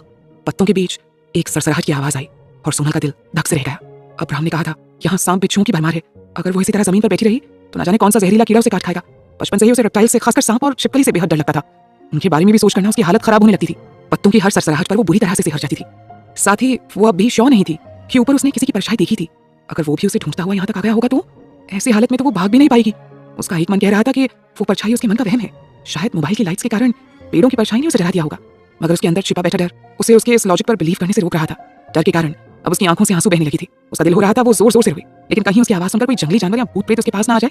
इस डर से रोते हुए वो आवाज भी नहीं कर रही थी। आंखों से बहते हुए आंसू जब उसके गालों के स्क्रैच से होकर गुजरे तो उसका दर्द और भी ज्यादा बढ़ गया। घुटनों में अपना सिर छुपाए ना जाने कितनी देर तक वो ऐसे ही बैठी रोती रही। मन ही मन वो सिद्धार्थ को पुकार रही थी। हर बार बिना बोले तुम मेरी हेल्प करने आ जाते हो ना सिद्धार्थ, तो फिर तुम्हें आज मेरे पास आने में इतनी देर क्यों लग रही है? प्लीज आ जाओ सिद्धार्थ, मुझे बहुत डर लग रहा है। मुझे बहुत डर लग रहा है सिद्धार्थ। उसे वहां बैठे हुए मुश्किल से आधा घंटा हुआ था, मगर इस आधे घंटे का एक एक मिनट उसे एक एक घंटे के बराबर लग रहा था। न जाने किन ख्यालों में गुम सोनल वहां चुपचाप बैठी थी जब उसे कहीं दूर से एक हल्की सी आवाज सुनाई दी। सोनल! अपना नाम सुनकर सोनल बुरी तरह चौंक गई। उसने अपना सिर उठाकर इधर उधर देखने की कोशिश की। उसने अपना पूरा ध्यान वहां आने वाली हर एक आवाज पर लगा दिया था, कहीं उससे कुछ मिस ना हो जाए। मगर वहां उसे झिंगुरों की और कभी कभी दूर से सुनाई देने वाली कुत्तों के भौंकने की आवाज के अलावा और कुछ भी सुनाई नहीं दे रहा था। काफी देर तक वेट करने के बावजूद जब दोबारा कोई आवाज नहीं आई तो सोनल की उम्मीदें टूटने लगी। शायद उसका दिमाग उसके साथ खेल खेल रहा था, इसलिए उसे बार बार ऐसा लग रहा था कि कोई उसे आवाज लगा रहा है। अचानक हवा चलने की वजह से पेड़ों की पत्तियों में सरसराहट होने लगी थी। अंधेरे और डर की वजह से सोनल को ऐसा लग रहा था जैसे सांपों के सरकने की वजह से आवाजें आ रही हैं। एक बार फिर से वो पैनिक होने लगी थी। उसकी धड़कनें एकदम से तेज हो गई थी और गला बिल्कुल सूख गया था। इतनी देर तक वहां बैठे रहने के बाद अब उसके दिमाग ने वापस काम करना शुरू कर दिया था। इतना तो वो भी समझ गई थी कि यहाँ बैठे रहने से कुछ नहीं होने वाला है। जैसे जैसे रात गहराती जाएगी उसके लिए मुश्किलें और बढ़ती जाएंगी। सोनल ने हिम्मत करके अपने आंसू पूछे और उठकर खड़ी हो गई। हालांकि ऐसा करते हुए उसे तेज दर्द का एहसास हो रहा था, मगर उसे इग्नोर करने के अलावा उसके पास दूसरा कोई ऑप्शन भी तो नहीं था। उठकर वो पेड़ का सहारा लेकर खड़ी हो गई। उसने 2-3 बार पूरी ताकत के साथ आवाज लगाई, कोई है? Please help me! मगर कहीं से कोई जवाब नहीं आया। उसने एक बार फिर से दूर से घरों से आती लाइट्स की तरफ देखा और धीरे धीरे उसी की तरफ बढ़ने का फैसला किया। अगर किसी तरह उन लोगों तक भी उसकी आवाज पहुंच गई तो शायद वो यहाँ से बाहर निकल पाएगी। अभी वो यहाँ खड़ी होकर ये सब सोच रही थी कि एक बार फिर से उसे ऐसा लगा जैसे किसी ने उसका नाम पुकारा है, सोनल! सोनल ने चौंकते हुए अपनी चारों तरफ देखा। क्या फिर से उसे वहम हुआ है या सच में कोई उसे आवाज लगा रहा है? अपनी सांस रोके वो ध्यान से सुनने की कोशिश कर रही थी। करीब 1 मिनट के बाद एक बार फिर उसे वही आवाज सुनाई दी, सोनल! इस बार आवाज पहले से ज्यादा क्लियर थी। वो जो कोई भी था सोनल से ज्यादा दूर नहीं था। सिद्धार्थ! सोनल की खुशी का ठिकाना नहीं रहा। नहीं, उसे कोई वहम नहीं हुआ है। ये सिद्धार्थ ही है जो आज एक बार फिर से उसे मुसीबत से निकालने के लिए यहाँ तक आया है। एक पल में ही सोनल का सारा डर और सारा दर्द दूर हो गया। अब उसे किसी बात की फिक्र नहीं रह गई थी। मगर उसका एक मन उसके अंदर शक भी पैदा कर रहा था, क्या वो वाकई सिद्धार्थ ही है? अच्छी लग रही है तो वीडियो को लाइक करें और सिद्धार्थ न जाने कितनी देर तक गाड़ी में ही बैठे बैठे सोता रहा। अचानक उसे ऐसा लगा जैसे सोनल ने उसे मदद के लिए पुकारा हो, और घबराते हुए उसकी नींद खुल गई। उसका दिल जोर से धड़क रहा था। उसने अपने आसपास नजर डाली। बाहर काफी अंधेरा हो चुका था। ड्राइविंग सीट पर रोहित बैठा किसी से फोन पर बिजनेस से रिलेटेड बातें कर रहा था। उसने अपनी आंखें मलते हुए एक नजर अपने रिस्ट वॉच पर डाली। शाम के 7:30 बज चुके थे। इतनी देर तक वो सोता ही रह गया। किसी ने उसे जगाया क्यों नहीं? उसने खिड़की के शीशे नीचे किए और बाहर गौर से देखा। इस जगह को वो अच्छी तरह पहचानता था। वो पहले भी यहाँ आ चुका था। कुछ कहने के लिए वो सोनल की तरफ मुड़ा, मगर वहां कोई नहीं था। उसने हैरानी से पूरी कार के अंदर नजर डाली, मगर वहां उसके और रोहित के सिवा और कोई नहीं था। कहां गए वो? उसने रोहित से सीधे पूछ लिया। सिद्धार्थ की आवाज सुनकर रोहित ने चौंकते हुए पीछे मुड़कर देखा। सर, आप जाग गए? मगर सिद्धार्थ ने उसके सवाल का जवाब देने की बजाय उसे डांटते हुए दोबारा पूछा। मैंने पूछा कहां है वो? उसे गुस्से में देखकर रोहित ने धीरे से फोन पर कहा, सॉरी, मैं इस बारे में आपसे बाद में डिस्कस करूंगा। कहते हुए उसने कॉल डिस्कनेक्ट कर दिया। उसके बाद सिद्धार्थ की तरफ मुड़ते हुए उसने कहा, भाभी जी तो शांति भवन के लिए निकल गई। उसकी बात सुनकर सिद्धार्थ जितना हैरान था उससे कहीं ज्यादा गुस्सा उसे आ रहा था। तो तुमने मुझे जगाया क्यों नहीं? उसने नाराजगी से रोहित की तरफ देखते हुए पूछा। सिद्धार्थ ने जब अपने आदमियों को वहां की रखवाली का काम दिया था तब वो एक बार शांति भवन तक गया था। वहां का रास्ता कहीं से भी इजी नहीं था। खासकर रात में तो उस जगह पर चलना और भी ज्यादा मुश्किल हो जाता था। इतनी थकी हुई हालत में होने के बावजूद सिद्धार्थ वहां तक सिर्फ इसलिए आया था क्योंकि वो सोनल को वहां अकेले नहीं जाने देना चाहता था।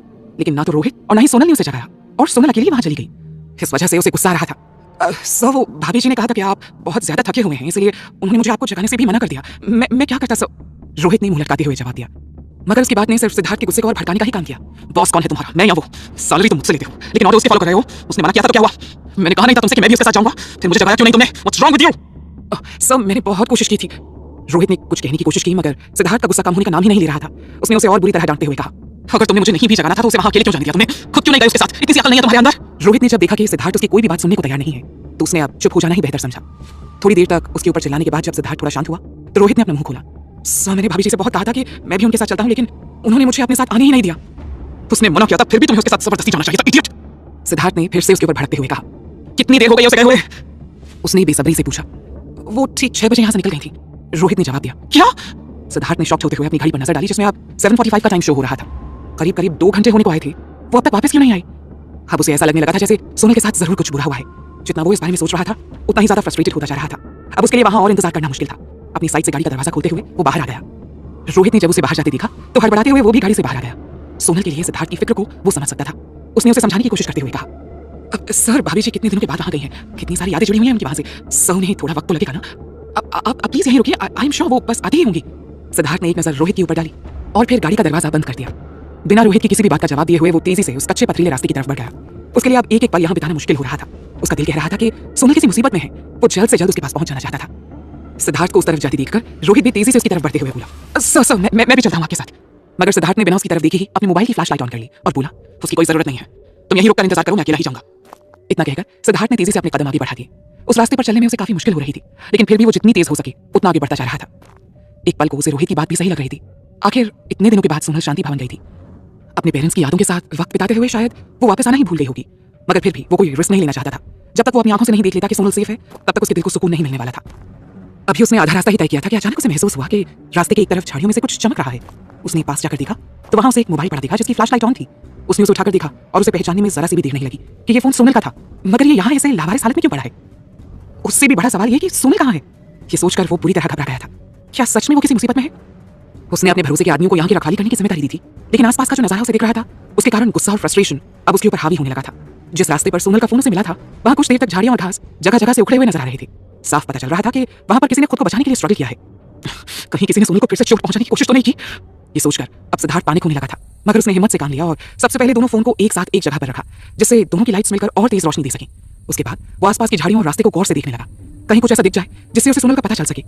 मगर वहां उखड़ी हुई घास और टूटी हुई झाड़ियों के अलावा उसे और कुछ नजर ही नहीं आ रहा था। परेशान होकर वहीं खड़ी खड़ी उसने जोर से पुकारा, सोनल, सोनल! मगर झिंगुरों की आवाज के अलावा उसे कहीं से और कोई जवाब नहीं मिला। उसने गौर से रास्ते की तरफ देखा। वहां मिट्टी पर ऐसे निशान बने हुए थे जैसे कोई घिसटता हुआ वहां से गया हो। कहीं सोनल यहाँ से नीचे तो नहीं गिर गई? ये सोचकर ही वो बुरी तरह घबरा गया था। न जाने वो किस हालत में होगी। परेशानी से हाथ में फोन को पकड़े वो उसे यहाँ वहां झाड़ियों में तलाशने लगा। काफी देर तक यहाँ वहां तलाशने के बावजूद जब सोनल उसे नहीं मिली तो सिद्धार्थ का दिल बैठने लगा था। उसे ऐसे रास्तों पर चलने की आदत भी नहीं थी। बार बार उसके कदम लड़खड़ा रहे थे, लेकिन फिर भी वो रुका नहीं। इधर उधर फोन की लाइट्स घुमाते हुए वो सोनल का नाम लेकर पुकार रहा था। परेशानी में उसने एक बार पूरी ताकत लगाकर उसका नाम पुकारा, सोनल!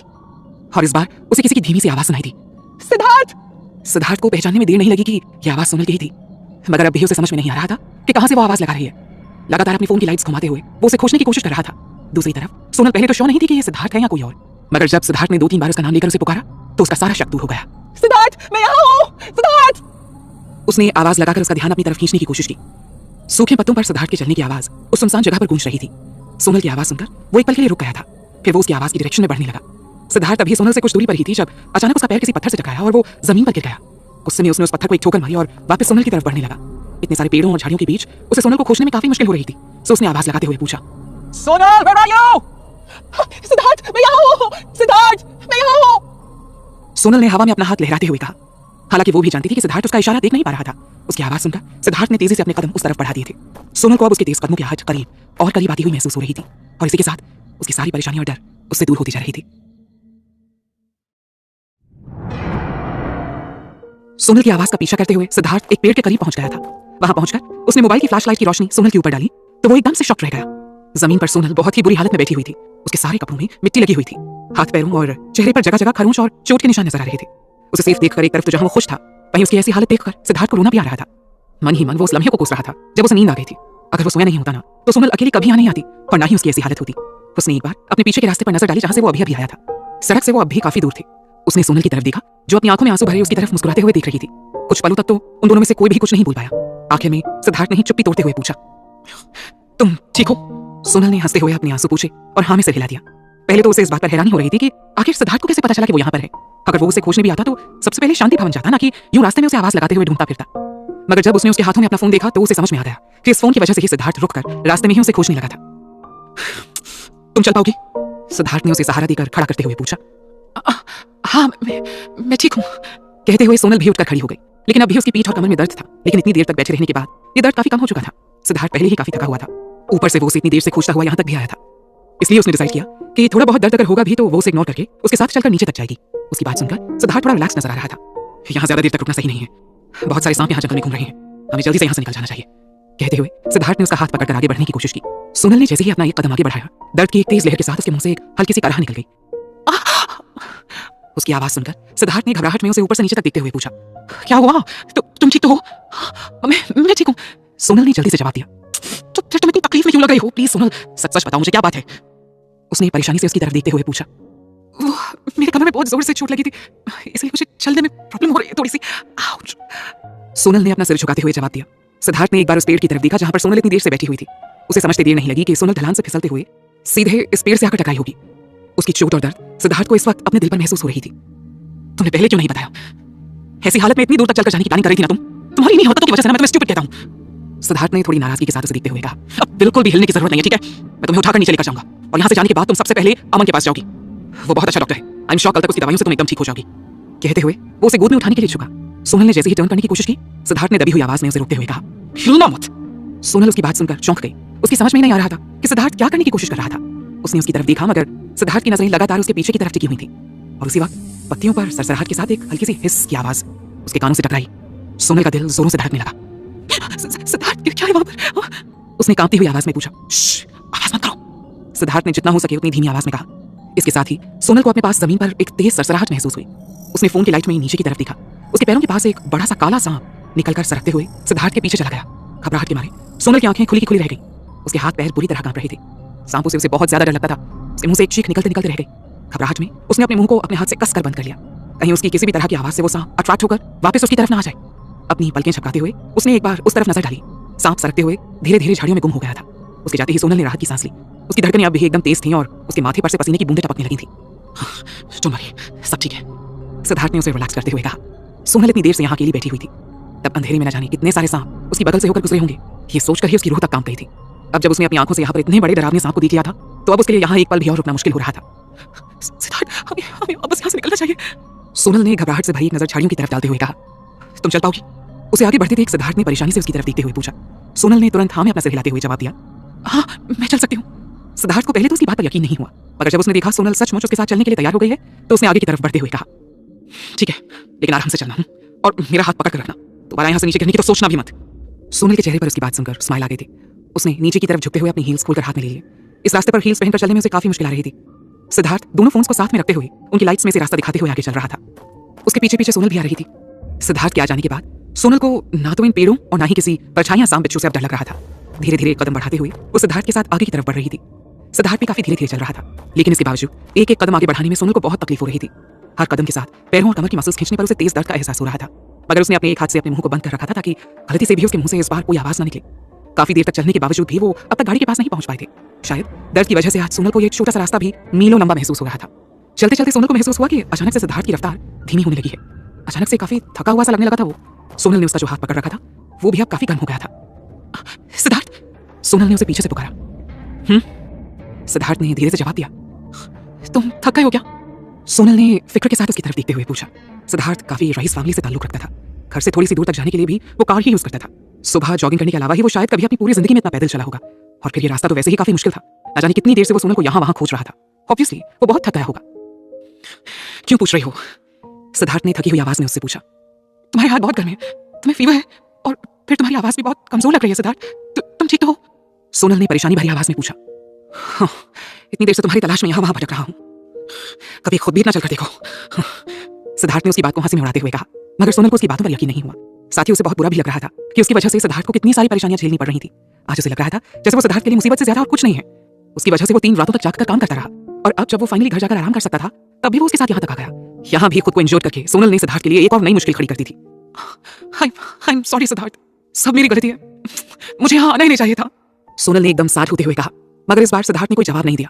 धीरे धीरे आगे बढ़ते हुए सोनल को महसूस हुआ कि सिद्धार्थ की चाल पहले से भी ज्यादा धीमी हो गई है। खासकर उसके दाएं पैर को देखकर ऐसा लग रहा था जैसे उसे उसमें चोट लगी है। वो चल कम रहा था और अपने पैरों को घसीटता ज्यादा जा रहा था। दूसरी तरफ उसका टेम्परेचर भी लगातार बढ़ता जा रहा था। ये देखकर अब सोनल का दिल घबराने लगा था। सिद्धार्थ की हालत जिस तरीके से बिगड़ती जा रही थी वो थकान के लक्षण तो बिल्कुल भी नहीं लग रहे थे। सिद्धार्थ, क्या हुआ है तुम्हें? सोनल ने अब घबराकर उसका हाथ पकड़कर खींचते हुए पूछा। सिद्धार्थ ने रुककर सोनल की तरफ देखा, मगर कोई जवाब नहीं दिया। सोनल के हाथों पर उसकी पकड़ और मजबूत हो गई। मैं बहुत जल्दी तुम्हें घर तक पहुंचा दूंगा सोनल, तुम्हें मुझ पर भरोसा है ना? सिद्धार्थ ने धीमी आवाज में उससे पूछा। उसकी पूछी हुई सी आवाज सुनकर अब सोनल का दिल बैठने लगा था। सिद्धार्थ, तुम ऐसा क्यों बोल रहे हो? उसने घबराकर उसका हाथ पकड़ते हुए पूछा। तुम्हें मुझ पर भरोसा तो है ना? उसने एक बार फिर से पूछा। Siddharth, what's wrong with you? क्या हुआ है तुम्हें? प्लीज बताओ ना मुझे। सोनल ने उसे अपने करीब खींचते हुए पूछा। सिद्धार्थ बिना कोई जवाब दिए बस उसकी तरफ देखता रहा। अचानक सोनल की आंखों के आगे वो नजारा घूम गया जब उसने सिद्धार्थ के पैरों के पास उस सांप को गुजरते देखा था। उसे एक झटका सा लगा। उसने घबराकर सिद्धार्थ की आंखों में देखते हुए पूछा, सिद्धार्थ, तुम्हें उस सांप ने काट लिया था क्या? हाँ? सोनल, यहाँ रुकने से चीजें और मुश्किल हो जाएंगी, हमें जल्दी से यहाँ से निकलना होगा। सिद्धार्थ ने आगे बढ़ने की कोशिश करते हुए कहा, मगर सोनल ने उसे छोड़ा नहीं और इस बार लगभग चिल्लाती हुई बोली, सिद्धार्थ, तुम्हें सांप ने काटा है। इस बार सिद्धार्थ ने हताशा से भरकर गहरी सांस ली और हाँ में अपना सिर हिला दिया। उसका जवाब सुनकर सोनल के हाथों से सिद्धार्थ का हाथ छूट गया। उसके हाथ पैर बुरी तरह कांपने लगे, यहाँ तक कि खड़े रहने के लिए भी उसे एक पेड़ का सहारा लेना पड़ा। जब सिद्धार्थ उसे खोजते हुए उसके पास आया था तो उसकी चोट देखकर वो उसे अपनी गोद में उठाकर चलना चाहता था, लेकिन फिर अचानक से उसने अपना इरादा बदल दिया और उसका हाथ थामकर चलने लगा। अब उसकी समझ में आ रहा था कि उसने ऐसा क्यों किया। सोनल को उठाकर चलने से उसके पैरों पर ज्यादा प्रेशर पड़ता, जिसकी वजह से सांप का जहर पूरी बॉडी में ज्यादा तेजी से फैलने लगता। और फिर सोनल उस सांप को देखकर इतना घबरा गई थी कि सिद्धार्थ को भी उस वक्त कुछ भी बताना सही नहीं लग रहा था। न जाने ऐसे कितने सारे सांप और जहरीले इंसेक्ट्स इस जगह पर मौजूद होंगे, इसलिए उसे सोनल को यहाँ से लेकर जल्दी से जल्दी निकलने से बेहतर दूसरा कोई ऑप्शन नजर ही नहीं आ रहा था। सोनल की आंखों से लगातार आंसू बह रहे थे। सबसे ज्यादा तकलीफ तो उसे ये देखकर हो रही थी कि अपनी ऐसी हालत में भी उसने अपनी नहीं बल्कि सोनल की परवाह की थी। तुमने पहले क्यों नहीं बताया सिद्धार्थ? बस हम कहीं नहीं जा रहे हैं, तुम यहीं रुककर आराम करो, मैं रोहित को कॉल करती हूँ, वो हम यहाँ से आकर ले जाएंगे। सोनल ने रोते हुए कहा। उसकी बात सुनकर सिद्धार्थ के चेहरे पर एक फीकी सी स्माइल आ गई। उसने सोनल के सिर पर हल्के से हाथ फेरते हुए कहा, तुम्हें क्या लगता है मैंने ट्राई नहीं किया होगा? यहाँ नेटवर्क बिल्कुल भी नहीं आ रहा है, इसलिए यहाँ रुकने का कोई फायदा नहीं है सोनल, हमें कैसे भी करके जल्दी से जल्दी गाड़ी तक पहुंचना होगा। सोनल की पूरी बॉडी में बहुत तेज चोट लगी थी, लेकिन इस वक्त उसके दिल में जो दर्द उठ रहा था ना, उसके सामने वो सारा दर्द अब फीका पड़ गया था। उसने सिद्धार्थ के हाथों से अपना हाथ छुड़ाया और अपने कंधे का सहारा देकर उसे चलने में मदद करने लगी। धीरे धीरे कोशिश करते हुए वो दोनों फिर से आगे बढ़ने लगे। बस कुछ ही देर में वो उस पेड़ और जंगल झाड़ियों से भरे रास्ते से बाहर आ चुकी थी। अब यहाँ से आगे कच्चा साफ रास्ता शुरू होता था। यहाँ तक आते आते सिद्धार्थ की हिम्मत जवाब दी गई थी। हमेशा सफाई को लेकर सोनल को टोकते रहने वाले सिद्धार्थ ने आज धूल मिट्टी की भी परवाह नहीं की और वहीं सड़क के किनारे हाँफते हुए बैठ गया। वहां पड़े एक बड़े से पत्थर से उसने अपना सिर टिका दिया। उसने सोनल के हाथों में फोन देते हुए कहा, अब तुम यहाँ से अकेले चले जाओ, आगे बढ़ने पर फोन में नेटवर्क आ जाएगा, अगर रोहित से बात हो जाए तो उसे मेरी लोकेशन बता देना, वो मुझे यहाँ से ले जाएगा। जाओ। इतना चलने के बाद अब उसका दाहिना पैर जिसमें सांप ने काटा था ना, वो धीरे धीरे बेजान होने लगा था। अब वो चाहकर भी इसके आगे जाने की हालत में नहीं था, लेकिन फिर भी वो इस बात से रिलैक्स था कि सोनल उस खतरनाक रास्ते से बाहर आ गई थी। यहाँ तक पहुंचने के बाद उसे कहीं ना कहीं से तो वापस जाने के लिए हेल्प जरूर मिल जाती। तुम चाहती हो मैं तुम यहाँ अकेले छोड़कर चली जाओ? वो भी ऐसी हालत में मैं कहीं नहीं जाऊंगी सिद्धार्थ, मैं तुम्हें छोड़कर नहीं जाऊंगी। सोनल ने उसका हाथ पकड़ते हुए कहा, सोनल मैं अब और आगे नहीं चल पाऊंगा, तुम्हें यहाँ से अकेले ही जाना पड़ेगा, प्लीज बात मानो और जाओ यहाँ से। सिद्धार्थ ने उसे समझाने की कोशिश की, लेकिन सोनल तो जैसे उसकी कोई बात सुनने को तैयार ही नहीं थी। उसका हाथ पकड़कर वो बस रोई जा रही थी। सिद्धार्थ प्लीज मुझे माफ कर दो, ये सब मेरी वजह से हुआ है सिद्धार्थ, सब मेरी गलती है, ना मैं यहाँ थी और ना तुम्हारे साथ ये सब होता। तुम ठीक तो हो ना सिद्धार्थ? सॉरी सॉरी सिद्धार्थ, सोनल सोनल मेरी बात सुनो, मैं बिल्कुल ठीक हूँ। ये टाइम इन सब बातों को सोचने का नहीं है। इन सब में तुम्हारी कोई गलती नहीं है। प्लीज किसी भी तरह रोहित के पास जाओ। अगर तुम किसी को लेकर यहाँ तक नहीं आओगी तो मुझे ट्रीटमेंट कैसे मिलेगा? हाँ? तुम अगर चाहती हो कि मैं ठीक हो जाऊँ तो तुम्हें जाना होगा। सोनल को सोनल को गिल्ट फील करते देखकर सिद्धार्थ ने उसे समझाने की कोशिश की। सोनल ने अपने हाथ में फोन को पकड़ा और उसकी लाइट में एक बार सिद्धार्थ की तरफ देखा। उसकी हालत लगातार बिगड़ती जा रही थी। उसका चेहरा पीला पड़ता जा रहा था और उसने बड़ी मुश्किल से अपनी आंखें खोल रखी थी। उसके होठों का रंग भी अब हल्का नीला होने लगा था। उसकी हालत देखकर सोनल को भी समझ में आ गया था कि सिद्धार्थ सही कह रहा है। उसे किसी भी तरह रोहित को ढूंढकर सिद्धार्थ को हॉस्पिटल पहुंचाना ही होगा, वरना नहीं, वो ऐसा कुछ नहीं होने देगी। अपने आंसुओं को पोंछते हुए सोनल तुरंत खड़ी हो गई। उसने एक बार नजरें घुमाकर चारों तरफ देखा। यहाँ आसपास कोई घर नजर आ जाए तो शायद वहीं से कुछ मदद मिल जाए। मगर जो पहला घर उसे नजर आया था ना, वो उस जगह से करीब 2 किलोमीटर की दूरी पर था। वहां से भी उसे कोई हेल्प मिलेगी या नहीं, इसका कोई भरोसा नहीं था। आखिर रात के समय एक अनजान इंसान की मदद कौन करता है? और अगर वो हेल्प करना भी चाहे तो भी उनके पास गाड़ी नहीं हुई तो कैसे वो सिद्धार्थ को लेकर हॉस्पिटल जाएगी? रात के अंधेरे में उसे रास्ता भी ठीक से समझ नहीं आ रहा था। मेन रोड तक पहुंचने के लिए यहाँ से एक शॉर्टकट था, लेकिन इस वक्त अंधेरे में उसे सारी दिशाएं एक जैसी ही लग रही थी। उसे तो ये भी नहीं पता था कि वो इस वक्त कहां पर खड़ी है। गुजरते हुए हर पल के साथ उसकी बेचैनी भी बढ़ती जा रही थी। वो जितनी देर करेगी उतना ही ज्यादा जहर सिद्धार्थ की बॉडी में फैलता जाएगा। इसलिए वहां रुकने की बजाय सोनल ने एक रास्ता चूज किया और उसी पर आगे बढ़ने का फैसला किया।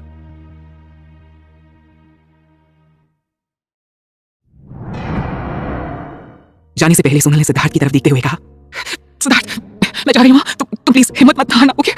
सिद्धार्थ ने एक हल्की सी स्माइल के साथ हाँ में अपना सिर हिलाया और अपनी आंखें बंद कर ली।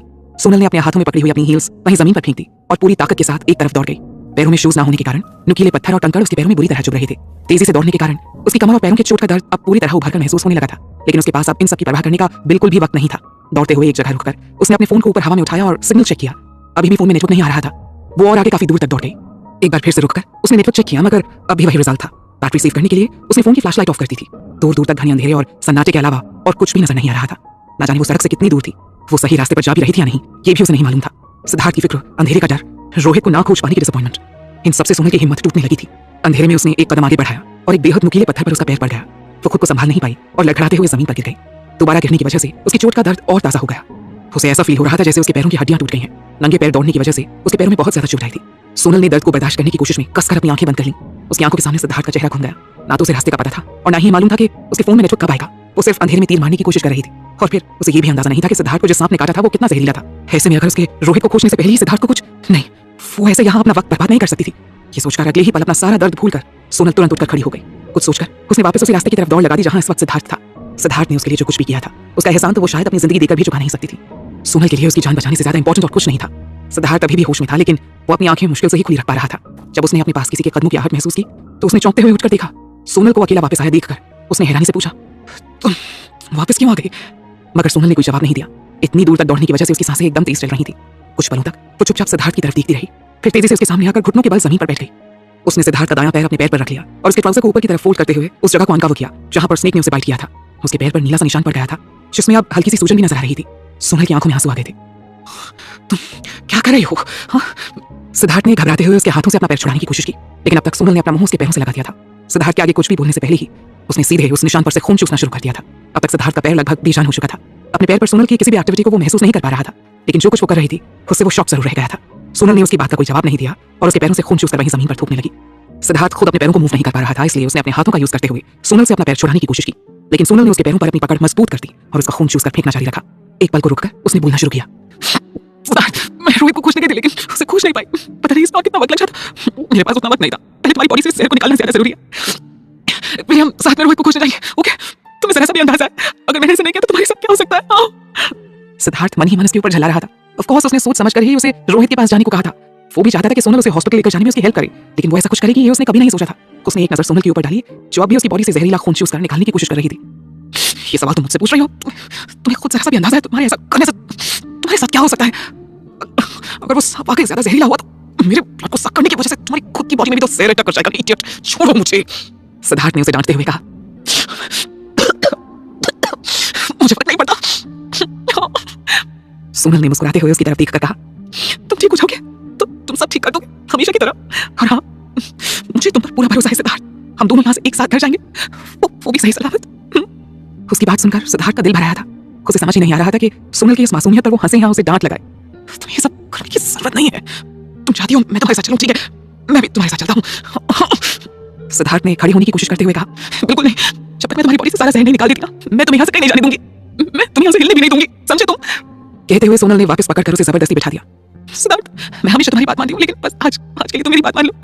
इसके अलावा हमारे पास और कोई दूसरा रास्ता नहीं है। सोनल ने रिक्वेस्ट करते हुए कहा।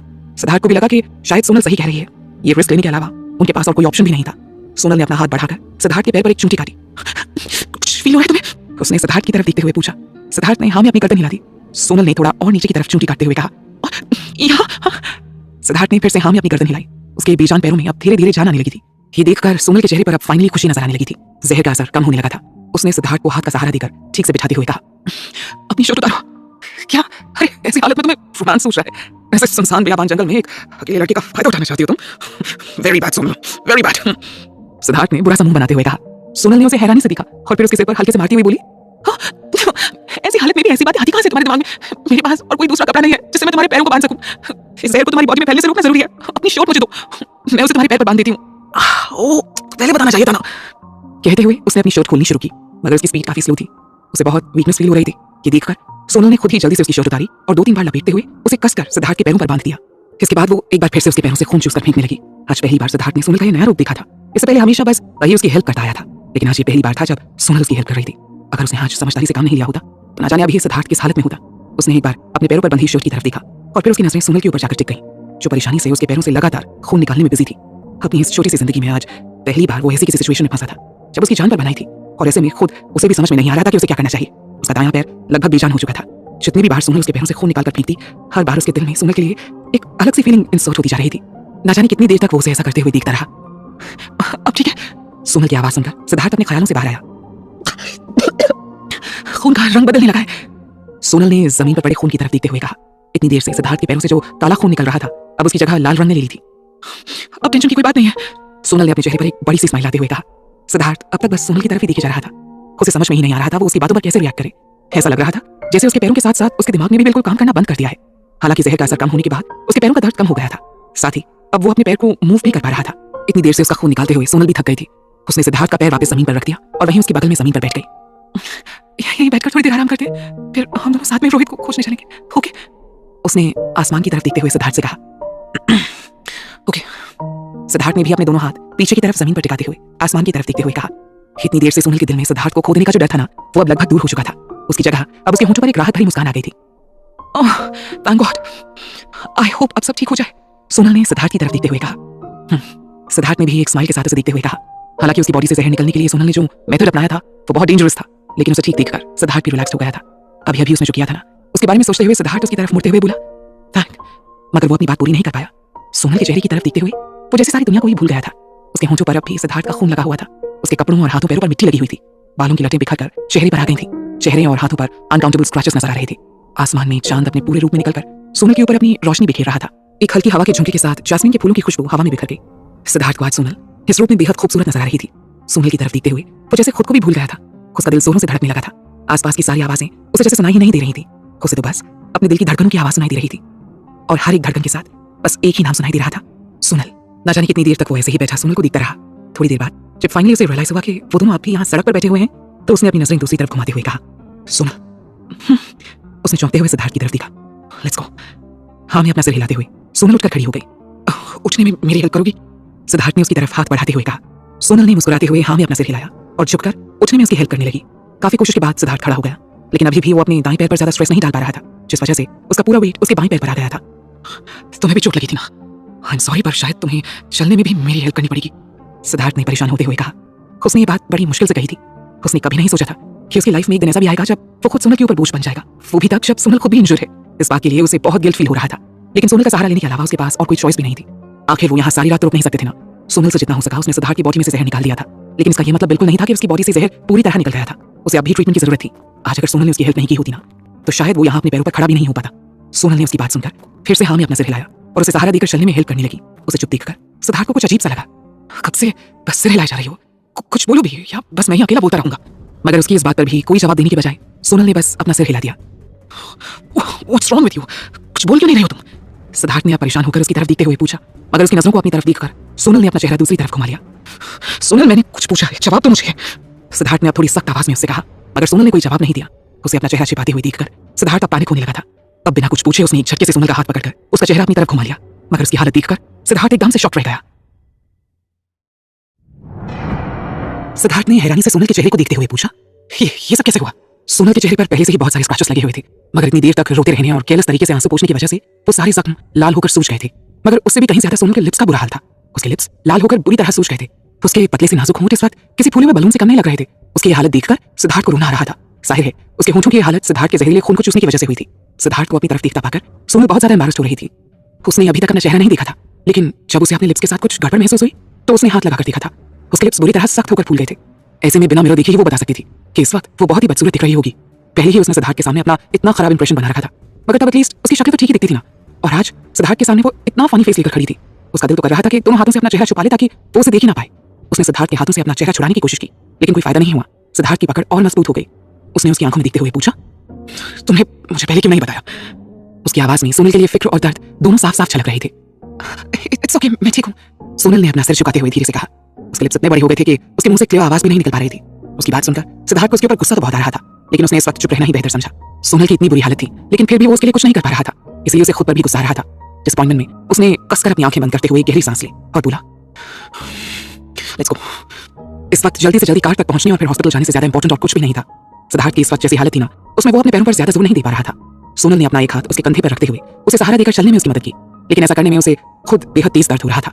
पहले कुछ कदम चलने में तो वो लड़खड़ाई, मगर फिर धीरे धीरे बैलेंस बनाकर चलने लगी। मगर इन सब के बावजूद वो अपनी हील्स लेना नहीं भूली, जिसे उसने खोलकर फेंक दिया था।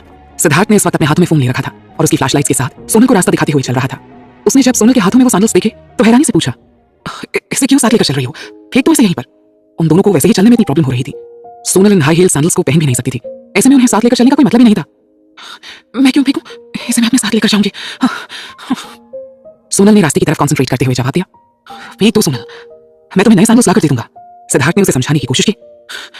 बिल्कुल नहीं, सोनल ने जिद भरी आवाज में जवाब दिया। मैं तुम्हारे लिए ऐसे 100 सैंडल्स ले आऊंगा। मुझे नहीं चाहिए। 1000 नहीं चाहिए। ओके, तुम्हें जितने सैंडल्स चाहिए तुम उतने खरीद लेना, इससे भी महंगे वाले लेना। अब तो फेंक दो। सिद्धार्थ ने फिर से उसे मनाने की कोशिश की, मगर सोनल के ऊपर कोई असर ही नहीं हुआ। मुझे यही वाली चाहिए और कुछ नहीं, सोनल ने भी जिद भरी आवाज में कहा। अरे कमाल की लड़की हो तुम, सिद्धार्थ ने हैरानी से उसकी तरफ देखते हुए कहा। और क्या, तुम चाहे मुझे दुनिया भर के सारे शूज भी खरीद के दे दो ना, इसे तो मैं किसी कीमत पर नहीं फेंकने वाली हूँ। इसलिए मुझसे बहस करके अपनी एनर्जी वेस्ट करने के बजाय तुम चलने पर फोकस करो, क्योंकि मैं तुम्हें उठाकर नहीं चल पाऊंगी। सोनल ने थोड़ा मजाकिया लहजे में जवाब दिया। जिंदगी में पहली बार सिद्धार्थ ने उसके लिए कोई चीज खुद पसंद करके खरीदी थी। इसके बाद भले ही वो उसके लिए लाखों और कीमती सैंडल्स खरीद देता, लेकिन वो कभी इसकी बराबरी नहीं कर सकते थे। सिद्धार्थ उसकी बात सुनकर आगे कुछ भी बोल नहीं पाया। कभी कभी सोनल वाकई बच्ची बन जाती थी। चलते चलते अब वो एक बड़े से खेत से होकर गुजर रही थी। हल्की ठंड का मौसम शुरू हो चुका था, इस वजह से इस वक्त खेत में कोई नजर नहीं आ रहा था, मगर खेत में जगह जगह स्केरक्रो लगा हुआ नजर आ रहा था।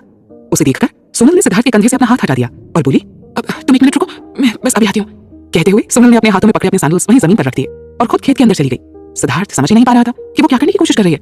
सोनल दौड़ती हुई खेत के अंदर चली गई। उसने एक बार उस स्केरक्रो को देखा और उसे उखाड़ने की कोशिश करने लगी।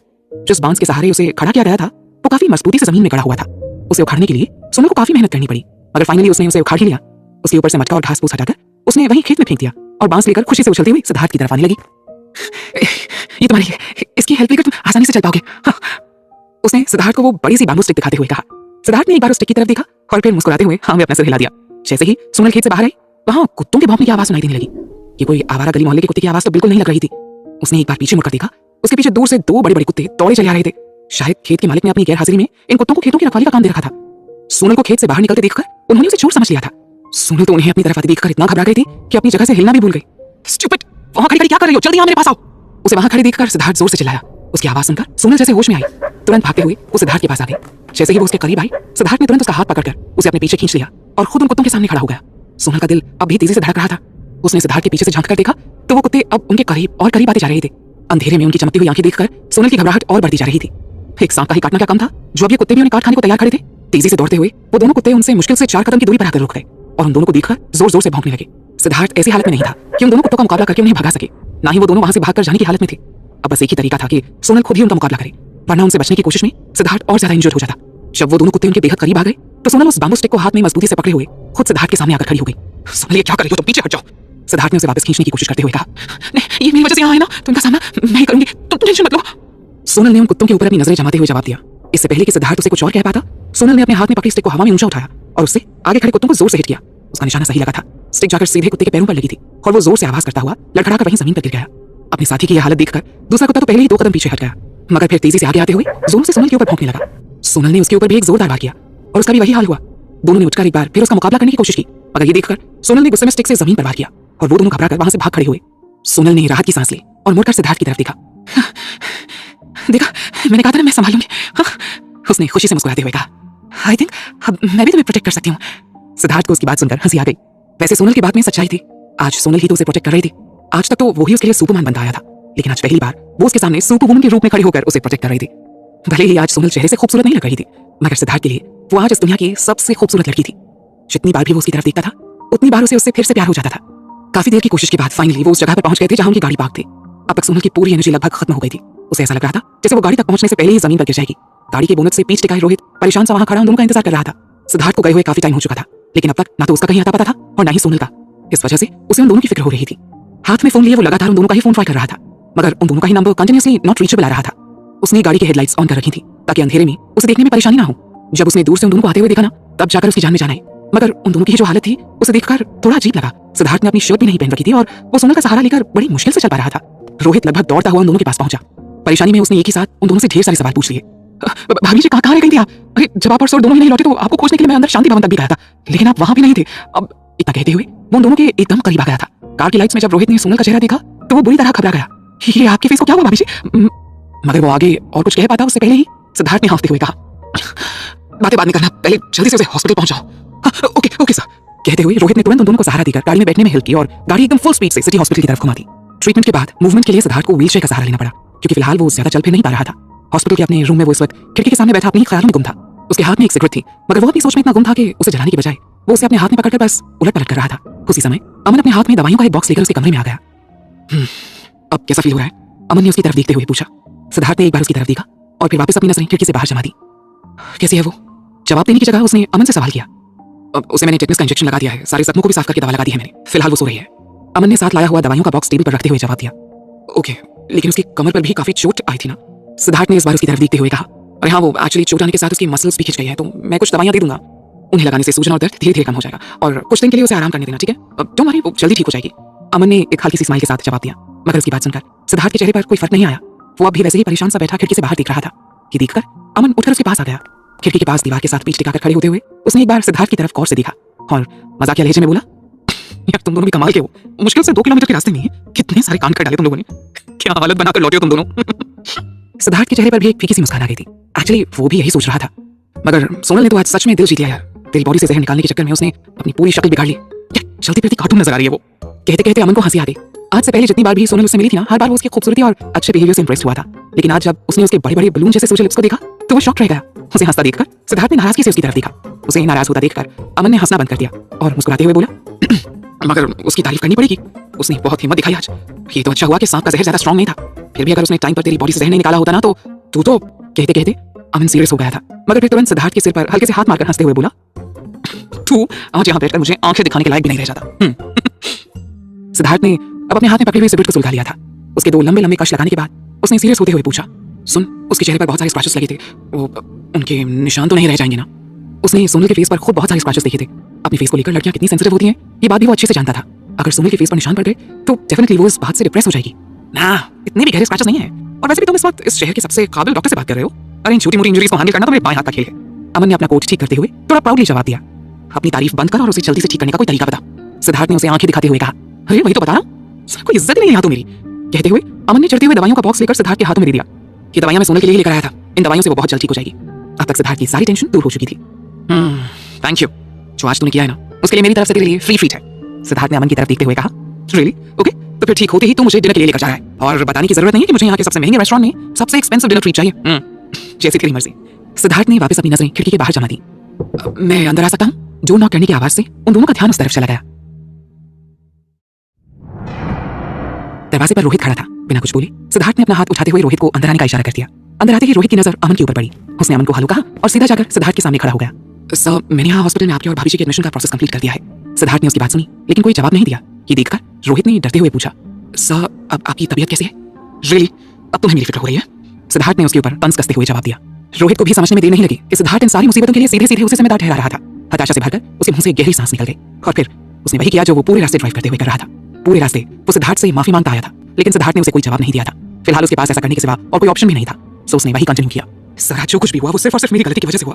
अगर मैं भाभी जी के साथ आज शांति भवन चला गया होता तो आज आप दोनों की ऐसी हालत नहीं होती। ऐसा नहीं था कि रोहित ये सब सिर्फ फॉर्मेलिटी के लिए कह रहा था। उसे वाकई इस बात के लिए काफी गिल्ट फील हो रहा था कि उसने सोनल को अकेले क्यों जाने दिया। और तो और जब उन दोनों को वापस आने में देर हुई तो भी वो उन दोनों को खोज नहीं पाया। अगर उसने पहले ही उन दोनों को खोज लिया होता ना तो चीजें इतनी कॉम्प्लिकेटेड नहीं हुई होती। रोहित को इस तरह रोनी सूरत बनाए सिद्धार्थ से माफी मांगते देखकर अमन को जोरों की हंसी आ रही थी। सिद्धार्थ ने एक बार चिढ़कर अमन की तरफ देखा और फिर रोहित की तरफ मुड़ते हुए बोला, फाइनली अब अपनी गलती का एहसास हो गया है तुम्हें। Yes I am really sorry sir. Rohit ने सिर झुकाए जवाब दिया, आप जो भी सजा देंगे मुझे मंजूर है सर। 3 महीने तक तुम्हें कोई सैलरी नहीं मिलने वाली है। सिद्धार्थ ने नाराजगी से उसकी तरफ देखते हुए कहा। रोहित की आंखें हैरानी से फैल गईं। उसने घबराते हुए सिद्धार्थ की तरफ देखा। उसने कुछ कहने के लिए मुंह खोला मगर फिर चुप हो गया। आखिर गलती की सजा तो उसे मिलनी ही थी ना। सिद्धार्थ कहीं से भी गलत नहीं था। उसने उसे सोनल के मना करने के बावजूद उसे अकेले जाने से रोक लिया होता ना तो आज ये सब नहीं हुआ होता। और फिर सिद्धार्थ और सोनल सही सलामत लौट आए थे। ये क्या उसके लिए काफी नहीं था? वरना हालात जिस कदर बिगड़ गए थे उनमें कुछ भी हो सकता था। ऐसे में वो अपनी सैलरी के बारे में सोच भी कैसे सकता था? ये तो सिद्धार्थ की दया दिली थी कि उसने उसे नौकरी से नहीं निकाला था। लेकिन फिर भी 3 महीने कुछ ज्यादा नहीं हो गए? उसे ये सोचकर रोना आ रहा था। अब तुम जा सकते हो, सिद्धार्थ ने उसे जाने का इशारा करते हुए कहा। ओके सर, आप कहते हैं तो मैं चला जाता हूँ, पर मैं भगवान से प्रार्थना करूंगा कि वो आपको और भाभी जी को जल्दी से जल्दी ठीक कर दे और आप जल्दी से वापस ऑफिस आकर मुझे रोज पहले की तरह बात बात पर डांटते रहें। रोहित ने उसे हंसाने की कोशिश करते हुए कहा, मगर सिद्धार्थ का गुस्सा कम नहीं हुआ। Just go on, okay? उसने गुस्से से रोहित की तरफ देखते हुए कहा। बेचारा रोहित वहां से मुंह लटकाए बाहर निकल गया। अमन ये सब देखकर अपनी हंसी रोक नहीं पा रहा था। जैसे ही रोहित वहां से बाहर निकला, अमन ने सिद्धार्थ की तरफ मुड़ते हुए पूछा, तुझे उससे प्यार हो गया है ना? अचानक अमन के इस सवाल से सिद्धार्थ बुरी तरह हड़बड़ा गया था। उसके हाथ से सिगरेट छूटकर उसके पैरों पर जा गिरा। एक हल्की सी जलन के साथ उसके मुंह से एक सिसकारी निकल गई। क्या बकवास कर रहा है? उसने चिढ़ते हुए अमन की तरफ देखा, मगर अमन के ऊपर कोई फर्क ही नहीं पड़ा। उल्टा उसके होंठों की स्माइल और ज्यादा बड़ी हो गई। जब से सिद्धार्थ हॉस्पिटल आया था ना, तब से उसने एक बार भी अमन से अपनी हेल्थ से रिलेटेड कोई सवाल नहीं किया था। वो तो बस सोनल की ही फिक्र किए जा रहा था। और तो और उसने रोहित की 3 महीने की सैलरी भी रोक दी थी, जबकि उस बेचारे की इसमें कोई खास गलती भी नहीं थी। वो तो बस वही कर रहा था जो उसकी बॉस की बीवी ने उससे करने को कहा था। बकवास, इतनी फिक्र तूने आज तक कभी हमारी की है? साफ दिखा है तुझे उससे प्यार हो गया है। अमन ने उसका मजाक उड़ाते हुए कहा। देख तू, सिद्धार्थ ने अपनी एक उंगली उसकी तरफ पॉइंट करते हुए कुछ कहने की कोशिश की, लेकिन अमन ने बीच में ही उसकी बात काटते हुए कहा, अरे आराम से मुन्ना, इतनी जल्दी क्या है? अरे पहले मेरी पूरी बात तो सुन ले, फिर डिसाइड कर लेना। तुझे वो ड्रग्स वाला इंसिडेंट याद है? उस वक्त भी मैंने तुझसे यही बात पूछी थी और तब तूने कहा था कि तू बस उसकी केयर करता है। ऑफ कोर्स हम अपनी फ्रेंड्स और अपनी फैमिली की केयर करते हैं, लेकिन आज जो कुछ भी हुआ है उसके बाद भी तुझे यही लगता है कि तू बस उसकी केयर करता है? तो और क्या कहूं मैं इसे? सिद्धार्थ ने कुछ भी ना समझते हुए पूछा। अमन ने अपना सिर पीट लिया। बिजनेस वर्ल्ड में कब कहां क्या होने वाला है, उन सारी चीजों को एक पल में सूंघ कर पहचान लेने वाले सिद्धार्थ को खुद अपने दिल का हाल पहचानने में कितनी प्रॉब्लम हो रही थी। कम ऑन मैन, हम दोनों ही बहुत अच्छे से जानते हैं कि पिछले कुछ दिनों में तूने उसके लिए क्या क्या किया है। ऐसे ऐसे स्टंट किए हैं तूने जो शायद तूने खुद भी अपने आप से एक्सपेक्ट नहीं किए होंगे। तुझे लगता है ये सब तूने सिर्फ इसलिए किया है क्योंकि वो तेरी फ्रेंड है और तुझे सिर्फ उसकी फिक्र है? तूने आज अपनी शक्ल देखी है? जब से उसे यहाँ लेकर आया है तेरी शक्ल पर 12 बजे हुए हैं। जो बेचैनी और फिक्र आज तेरे चेहरे पर नजर आ रही है ना, कि मैंने तब भी कभी नहीं देखी थी जब तू अनन्या के साथ था। अब भी तू कहेगा कि तू सोनल से प्यार नहीं करता? बोल। हाँ, जैसे खुद आज तक कभी प्यार नहीं हुआ वो मुझे प्यार के बारे में लेक्चर दे रहा है। हाँ? सिद्धार्थ ने उसकी बातों को मजाक में उड़ाते हुए कहा, लेकिन अमन की बातें सुनकर उसके दिल की धड़कनें बढ़ गई थी। क्या सचमुच वो सोनल से प्यार करने लगा था? अमन को उसकी बातों का बुरा नहीं लगा। उसने सिद्धार्थ की तरफ देखकर मुस्कुराते हुए जवाब दिया, मैंने जो कहा है ना उस पर एक बार अच्छे से सोचना जरूर। सोनल के लिए तेरी जो फीलिंग्स हैं वो जितनी जल्दी क्लियर हो जाए ना वही तेरे लिए बेहतर होगा। कहीं ऐसा ना हो कि उस फ्रेंडशिप वाली फीलिंग के चक्कर में देर हो जाए और फिर उसके लिए अपनी फीलिंग्स को एक्सेप्ट करने में तुझे प्रॉब्लम क्या है? अरे हस्बैंड वाइफ हो तुम दोनों। उसकी बात सुनकर सिद्धार्थ भी एक पल को सोचने लग गया था। उसे चुप देखकर अमन ने आगे कहा, यार तू उसके लिए अपने प्यार को एक्सेप्ट नहीं कर पा रहा है क्योंकि तू करना ही नहीं चाहता है। एक बार इस बारे में फिर से सोच कर देख, ओके? कहते हुए उसने सिद्धार्थ के कंधे थपथपाए और वापस जाकर सोफे पर बैठ गया। सिद्धार्थ के दिमाग में बार बार अमन के वर्ड्स गूंज रहे थे। क्या सचमुच उसे सोनल से प्यार हो गया है? क्या अमन सच कह रहा है? ये सब सोचते हुए उसके सिर में दर्द होने लगा था। वो अपना सिर पकड़कर बैठ गया। अनन्या के छोड़कर जाने के बाद उसे ऐसा लगा था जैसे उसका दिल बिल्कुल ही बेजान हो गया है। उसके दिल में किसी के लिए कोई फीलिंग्स ही नहीं बची थी। प्यार मोहब्बत जैसे शब्द उसके लिए जैसे एक पल में बेईमानी हो गए थे। उस वक्त उसे ऐसा ही लगा था कि अब वो दोबारा कभी जिंदगी में किसी से प्यार नहीं कर पाएगा। सोनल उसके लिए उसकी बेस्ट फ्रेंड थी और एक सच्चा दोस्त होने के नाते वो आज तक उसकी हेल्प करते आया था। लेकिन आज रात सोनल ने जो कुछ भी उसके लिए किया था उसके बाद उसे अपने दिल के एहसास बदलते हुए महसूस हो रहे थे। जब उसने अपनी जान जोखिम में डालकर उसके पैरों से वो जहरीला खून निकाला ना तो उसे उसके ऊपर गुस्सा आ रहा था। साथ ही वो खुद को भी उतना ही हेल्पलेस फील कर रहा था कि वो चाहकर भी उसके लिए कुछ नहीं कर पा रहा था। उसे खुद इतनी चोट लगी थी, फिर भी इतनी दूर तक वो सिद्धार्थ का लगभग पूरा वेट खुद पर डाली वो उसे सहारा देकर पैदल चलती रही। यही नहीं, उसने आगे बढ़कर उन कुत्तों से भी उसे प्रोटेक्ट किया था। उसकी जान बचाने की कोशिश में सोनल ने ऑलमोस्ट अपनी पूरी शक्ल बिगाड़ ली थी, लेकिन फिर भी वो उसे आज इस दुनिया की सबसे खूबसूरत लड़की लग रही थी। सोनल के लिए जो फिक्र और इमोशंस वो इस वक्त महसूस कर रहा था, क्या इसी को प्यार कहते हैं? अपना काम खत्म करने के बाद अमन ने एक बार सिद्धार्थ की तरफ देखा जो अभी अपने ख्यालों में डूबा हुआ था। परेशानी की लकीरें उसके चेहरे पर साफ साफ नजर आ रही थी। ये देखकर उसके चेहरे पर एक स्माइल आ गई। इस बार उसने सिद्धार्थ से कुछ नहीं कहा। उसे यकीन था वो खुद ही अपनी फीलिंग्स को समझ जाएगा। उसने दवाइयों का बॉक्स उसकी तरफ बढ़ाते हुए कहा, ये ले, मैंने इसमें सारी दवाइयां रखती हैं। सुन, ये वाली दवाई सोनल की चोट वाली जगह पर दिन में 3 बार लगा देना, ओके? और जल्दी ठीक हो जाएगी वो। सिद्धार्थ ने हाथ बढ़ाकर दवाइयों का बॉक्स ले लिया और उसमें रखी दवाइयों को देखने लगा। ओ बाय द वे, इसमें जो ऑइंटमेंट है ना वो तू भी यूज कर सकता है। तेरे पैर पर सांप के काटने से जो निशान बन गया है वो चला जाएगा, ओके? अमन ने उसके पैरों की तरफ इशारा करते हुए कहा। सिद्धार्थ ने ऑइंटमेंट का वो छोटा सा ट्यूब निकालकर लापरवाही से उसके लेबल की तरफ देखा और फिर बोला, मुझे इसकी क्या जरूरत है? ये सब दवाइयां सोनल को दे दे, और उसे इसकी ज्यादा जरूरत है। अमन ने हैरानी से उसकी तरफ देखा। रियली? मुझे पता है ये दवा बहुत महंगी है, लेकिन सच में तुझे अपनी बॉडी के निशान से ज्यादा पैसों की फिक्र है? आई मीन सीरियसली यार, तुझे उन स्किन बाइट्स मार्क्स की टेंशन नहीं हो रही है? अमन, विनय और सिद्धार्थ बचपन के फ्रेंड्स थे, या यूं कहें कि तीनों लंगोटिया यार थे। और उन तीनों में से बस सिद्धार्थ ही ऐसा था जिसे अपने लुक्स की सबसे ज्यादा परवाह थी। अपनी बॉडी पर वो एक छोटा सा मार्क भी बर्दाश्त नहीं कर पाता था। ऐसे में आज अपने पैरों के निशान को लेकर वो इतना केयरलेस कैसे हो गया? तू अपना काम करना, हर जगह टांग अड़ानी जरूरी है क्या? सिद्धार्थ ने लापरवाही से उसकी तरफ से अपनी नजरें हटाते हुए जवाब दिया, अजीब बात नहीं है ये। औरतों से ज्यादा तो इससे समझाना मुश्किल होता जा रहा है मेरे लिए। कहकर झल्लाते हुए अमन वहां से बाहर चला गया। उसके जाने के बाद सिद्धार्थ ने अपने हाथ में पकड़े उस ऑइंटमेंट की तरफ देखा और उसके फेस पर एक स्माइल आ गई। तू नहीं समझेगा, उन निशानों को हटाना भी कौन चाहता है? मैं तो चाहता हूँ कि वो निशान मेरे पैरों पर हमेशा हमेशा के लिए रह जाए। सोचते हुए सिद्धार्थ एक बार फिर से अपने ख्यालों में गुम हो गया। कुछ सालों बाद जब उसके और सोनल के छोटे छोटे बच्चे हो जाएंगे और वो उसके पैरों पर ये निशान देखकर उससे पूछेंगे कि पापा पापा आपके पैरों पर ये निशान कैसे रह गया? तब मैं उनको प्राउडली बताऊंगा कि ये लव बाइट है, तुम्हारी मामा की प्यार की निशानी। ये सब सोचते हुए सिद्धार्थ के फेस पर एक प्यारी सी स्माइल आ गई थी। न जाने कितनी देर से उसने सोनल को देखा नहीं था। आज उसकी एक झलक देखने के लिए उसका मन उतावला हो रहा था। आखिर अपने दिल के हाथों मजबूर होकर वो उसके रूम की तरफ चला गया। हॉस्पिटल के एक हाई लेवल वीआईपी रूम में इस वक्त सोनल सो रही थी। आज उन कुछ एक घंटों में इतना कुछ हो गया था कि न केवल फिजिकली बल्कि मेंटली भी वो पूरी तरह थक गई थी। उसके रूम में आने के बाद सिद्धार्थ चुपचाप बस उसके चेहरे की तरफ देख रहा था। सारी दुनिया से बेखबर सोनल इस वक्त गहरी नींद में सो रही थी। अमन की ट्रीटमेंट के बाद उसके चेहरे पर लगे जख्म अब पहले से बेहतर नजर आ रहे थे। उसके होंठों की सूजन भी अब काफी कम हो गई थी, लेकिन अब भी वो काफी मोटी और अजीब सी शेप में नजर आ रही थी। सिद्धार्थ न जाने कितनी देर तक अपनी व्हीलचेयर पर बैठा एकटक उसके चेहरे की तरफ देखता रहा। उसे बार बार वो सारे लम्हे याद आ रहे थे जो उसने आज सोनल के साथ उस जंगल में बिताए थे। उसके होंठों पर एक स्माइल आ गई। सिद्धार्थ को हेल्प करने की कोशिश में कितनी चोट पहुंचा ली थी उसने खुद को। फाइनली अब उसे कुछ आराम तो मिला। अपने इन्हीं ख्यालों में गुम सिद्धार्थ के हाथ सोनल के होंठों की तरफ बढ़ गए, मगर इससे पहले कि वो उन्हें टच कर पाता उसके हाथ रुक गए। अपनी मुट्ठियां कसते हुए उसने अपने हाथ को वापस खींच लिया। उसके कानों में अब तक अमन की कई बातें गूंज रही थी। उसकी बातों में सच्चाई थी। सोनल के करीब आते ही न जाने उसे क्या हो जाता था, लेकिन अपने इमोशन से वो बिल्कुल भी खुश नहीं था, बल्कि उसे खुद पर गुस्सा आ रहा था। उसे हमेशा से यही लगता था कि उसकी फीलिंग्स अनन्या के लिए बिल्कुल ऑनेस्ट हैं और उसे दोबारा कभी किसी से प्यार नहीं होगा। लेकिन अब ये सब इतनी जल्दी हो रहा था कि उसे अपने इतने सालों के प्यार पर भी शक हो रहा था। 12 सालों तक उसने अनन्या को बिना शर्त प्यार किया था और अब उससे अलग होते ही सिर्फ कुछ ही महीनों के अंदर उसे दोबारा प्यार भी हो गया। अब तक जो भी हुआ था उसके बारे में सोचकर सिद्धार्थ को भी लग रहा था कि अमन सही कह रहा था। जो वो सोनल के लिए फील करता है वो फ्रेंड्स वाली केयर या इमोशंस नहीं, बल्कि उसका सोनल के लिए प्यार है। हाँ, उसे सोनल से प्यार हो गया था। तो क्या उसने अनन्या से कभी प्यार नहीं किया था? क्या सोनल से प्यार करके वो अनन्या को धोखा दे रहा था? ये सब सोचकर अब सिद्धार्थ परेशान होने लगा था। लेकिन फिर जब उसे अनन्या का धोखा याद आया तो उसके अंदर से गिल्ट दूर होने लगा। ऑफ कोर्स वो पूरे 12 सालों तक अपने प्यार को लेकर पूरी तरह ऑनेस्ट रहा। उसने अनन्या को कोई धोखा नहीं दिया। वो खुद से छोड़कर चली गई और अब वो मैरिड था, अपनी लाइफ में आगे बढ़ चुका था और अपनी वाइफ से प्यार करने में कुछ गलत नहीं है, राइट? ये सब सोचकर अब उसे थोड़ा बेटर फील हो रहा था। अपनी इमोशंस के बारे में अब वो कंफर्म हो गया था कि सोनल को लेकर उसके जो भी इमोशंस थे उनको उसने गलती से फ्रेंडशिप का नाम दे दिया था। लेकिन सोनल वो उसके लिए क्या फील करती है? अभी कुछ दिनों पहले ही तो उसने सोनल से कहा था कि वो उसे अपना बेस्ट फ्रेंड मानता है और उसने भी उसे यही जवाब दिया था कि सिद्धार्थ भी उसके लिए बेस्ट फ्रेंड से ज्यादा और कुछ नहीं है। उसका जवाब याद आते ही सिद्धार्थ ने डिसअपॉइंटमेंट से भरते हुए कसकर अपनी आंखें बंद कर ली। शायद उसके नसीब में किसी का प्यार है ही नहीं, तभी तो अनन्या ने भी उसे छोड़कर किसी और को चुना। और अब जब उसे सोनल से प्यार हुआ तो उसने भी अपनी लाइफ में सिर्फ अपने बेस्ट फ्रेंड की हैसियत से उसे जगह दी थी। कहीं एक बार और उसका प्यार अधूरा तो नहीं रह जाएगा, इस डर से उसे अपना दिल टूटता हुआ सा महसूस हो रहा था।